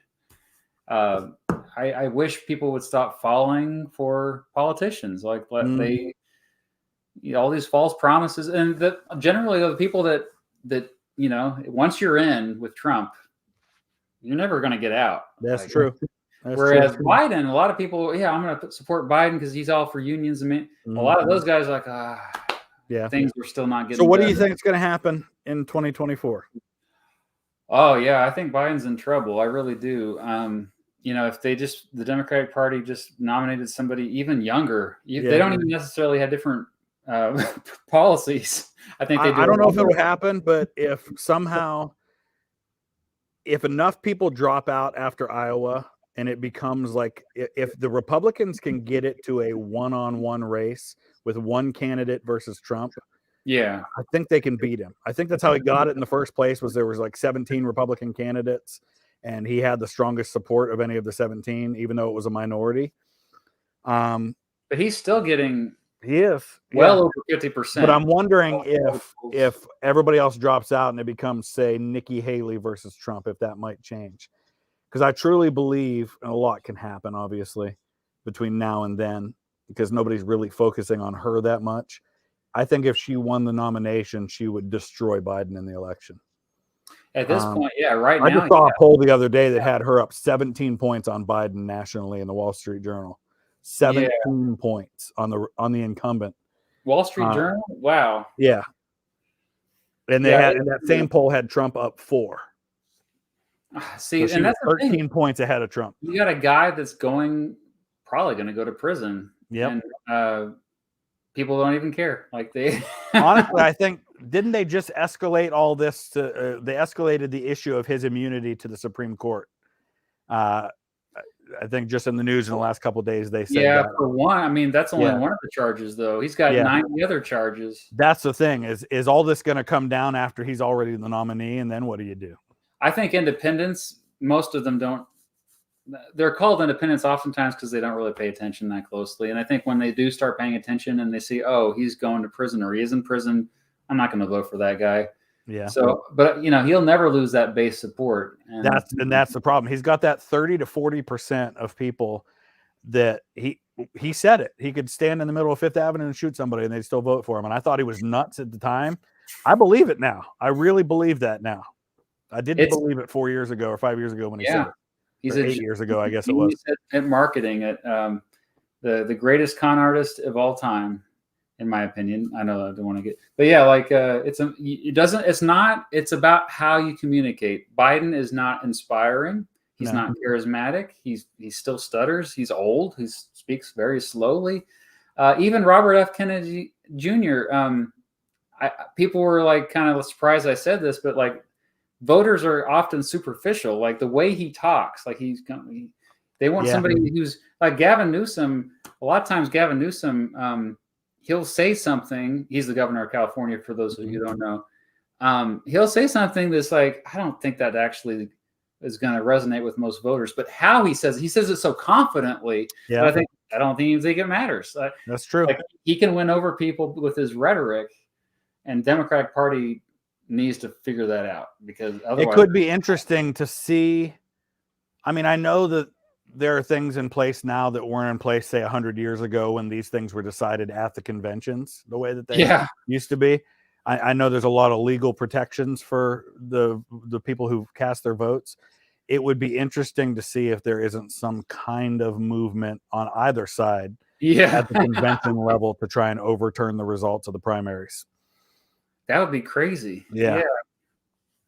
Yeah, no, I mean, it's not like they can do what they want. The political parties can do what they want. They can change the rules. They can change the rules. That's the thing. It would not surprise me if they get to this summer and the landscape looks a particular way politically at that point, if one side or the other decided to change the rules to do something radical because they feel like they have no chance of winning.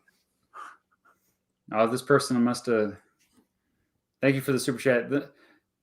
Not just because I live in Wisconsin either. Presidential candidates should have to compete in every state if they intend to be president in all of them. Well put. Yes, I agree with that. You have a response to that? The only thing I would say is, I don't know, no matter what system you have, I can't think of a way that you could create a situation where that would ever happen. Anyway, no matter how you work it, it's going to come down to, with the electoral college, it's going to be battleground states. If you went to a direct popular vote, it would be the most populous areas where they can get the most bang for their buck in terms of campaigning. So I feel like either way, it's So just the battleground pick your poison. battleground cities, like for example, battleground cities, battleground communities, battleground regions. I mean, most cities are lean left, I guess, but there are Yeah. outliers like San Antonio is probably one of those, like that would be a battleground. Yeah, no, that's interesting. I mean, the thing is with technology too, I always bring up that you don't really even need. I know I said I was like, oh, presidential candidates never visit my home state, but they don't have to. That's true. We have mass media now. You don't need to see them in person to know what they stand for, to hear them, to see them. Yeah, I just I think when it comes down to it,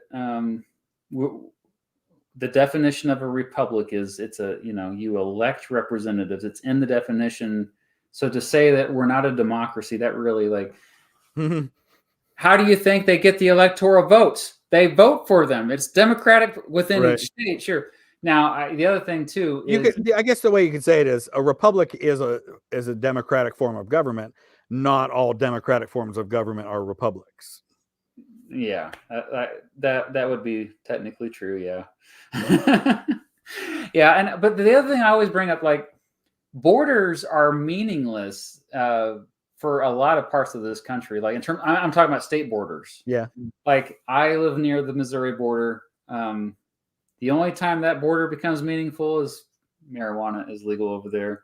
It's not in Kansas. So that's otherwise you can't tell the difference. It's like, now culturally, I think like somebody in Kansas City, Kansas has way more in common with somebody in Kansas City, Missouri than they do in Dodge City, Kansas, which is way out in the way. So like, I mean, these lines that are our state borders, you ever watch that show, How the States Got Their Shape? Yep. There's a book too. Yeah.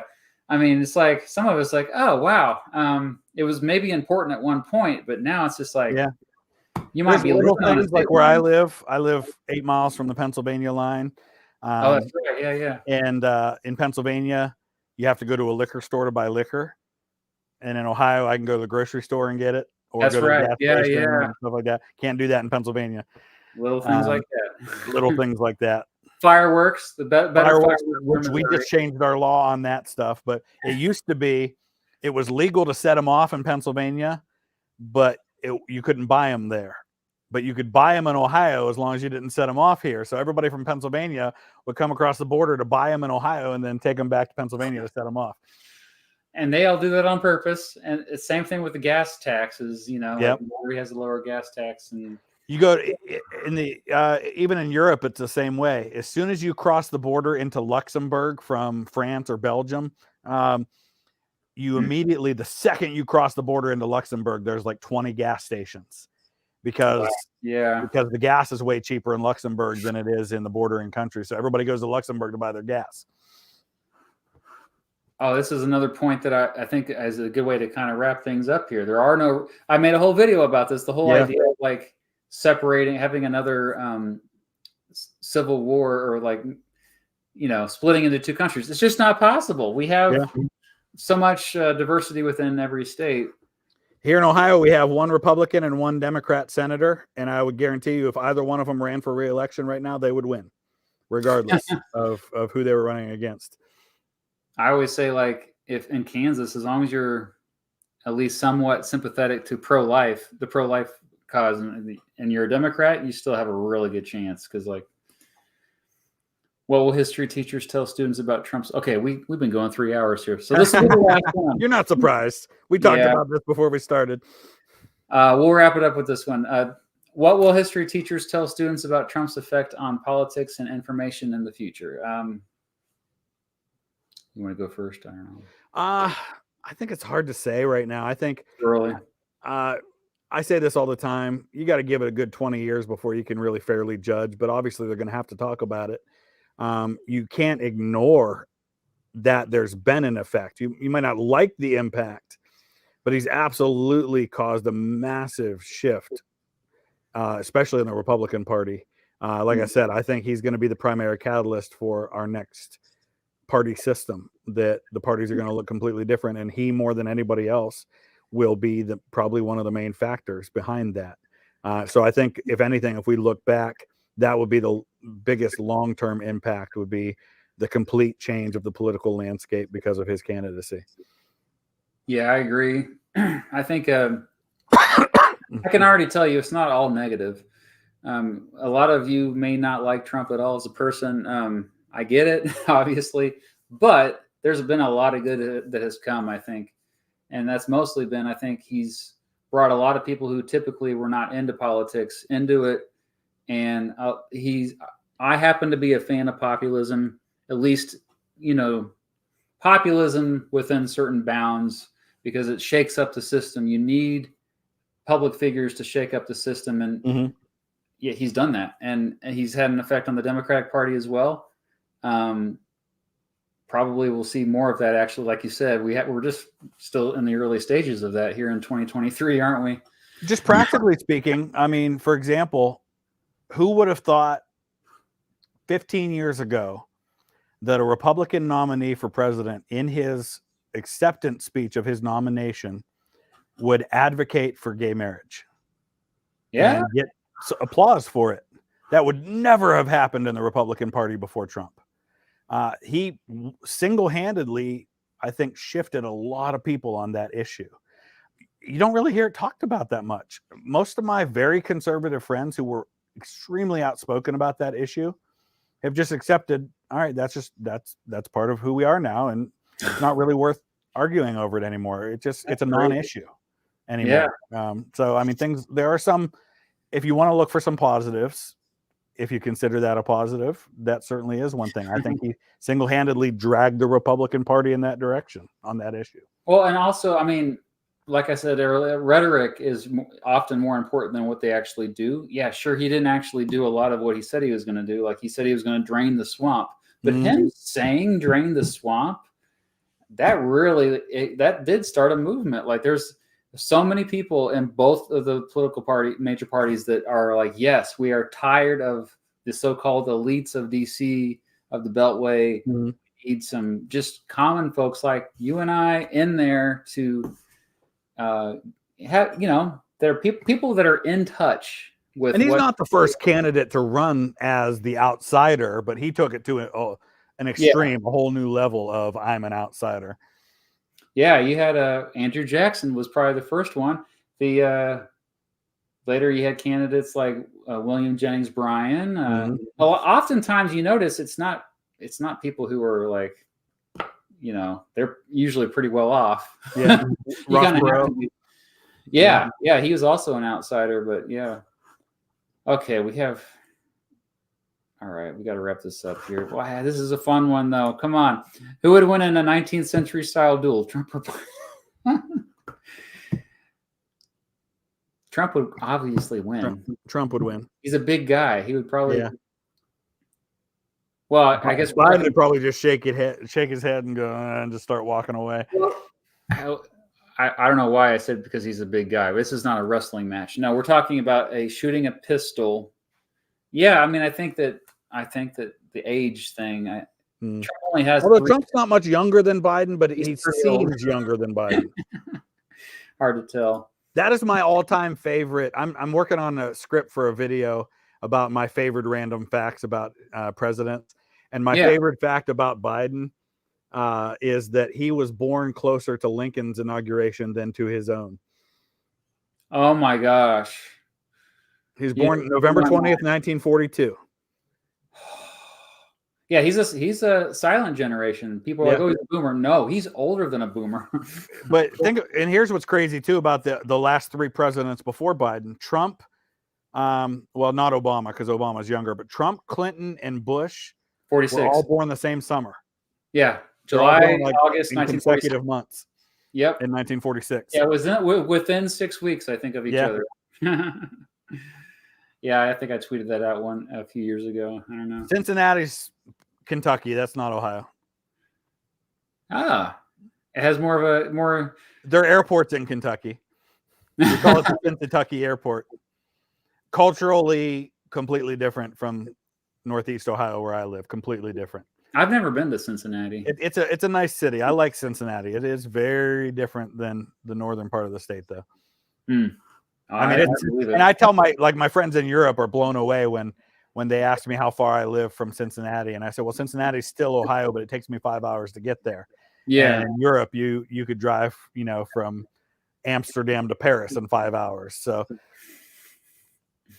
And they think it's a long, like London to Edinburgh is 4 hours, I think. That's why crazies like us, we're like, oh yeah, we'll do both Scotland and England in 2 weeks, and the locals are like, what? You want to do all that in 2 weeks? I got a friend who lives in London who's never been to Scotland in his life. Oh my gosh!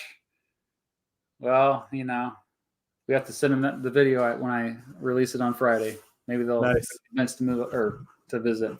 All right, we will wrap it up here.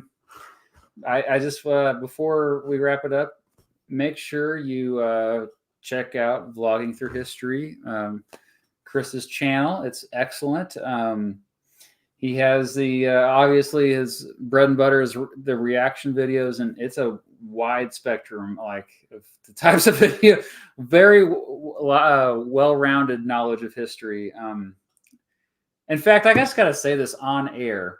One thing I will always remember about you is when we met up in Denver last year, and we were at that art museum thing. What is it called? Meow. I know what you're talking about. It was different. It was a very unique experience. Anyway, you stepped up in this crazy room and you just started reciting the Gettysburg Address by memory, and I was like, I don't know what's going on right now, but this is amazing. I was like, off the top of his head, just. But yeah, so much respect for what you do. That was a lot of fun. We definitely have to get everybody together again sometime soon. Oh, I know. Yeah. I can't believe that was over a year ago. Yeah, it was. Yeah, it was a couple of weeks ago. Because it was November, I think, of last year. Yeah. I had just gotten back from Belgium, I think. Yeah. World traveler you are. But anyway, yeah. So have a good time. Yeah. Going to. So I got to ask you this real quick before we go. What any big plans for when you hit 1 million subscribers? Gonna be here before you know it. Well, if it happens, the only plan I have is to finally make a video comparing Mr. Beat to Mr. Beast. Nice. Oh yeah, I like the same format of my compared series. Yeah. Mr. Breast, give me money. Yeah. That's one of our commonalities. Yep. Yeah. So anyway, I hope we get there. Thank you all for being here. Yes. Thank you, everybody. Chris, for being on this. We finally did this. I'm glad we made it happen. And again, subscribe to his channel and have a wonderful rest of your day. Take care, everybody. Forever. All right. Bye-bye.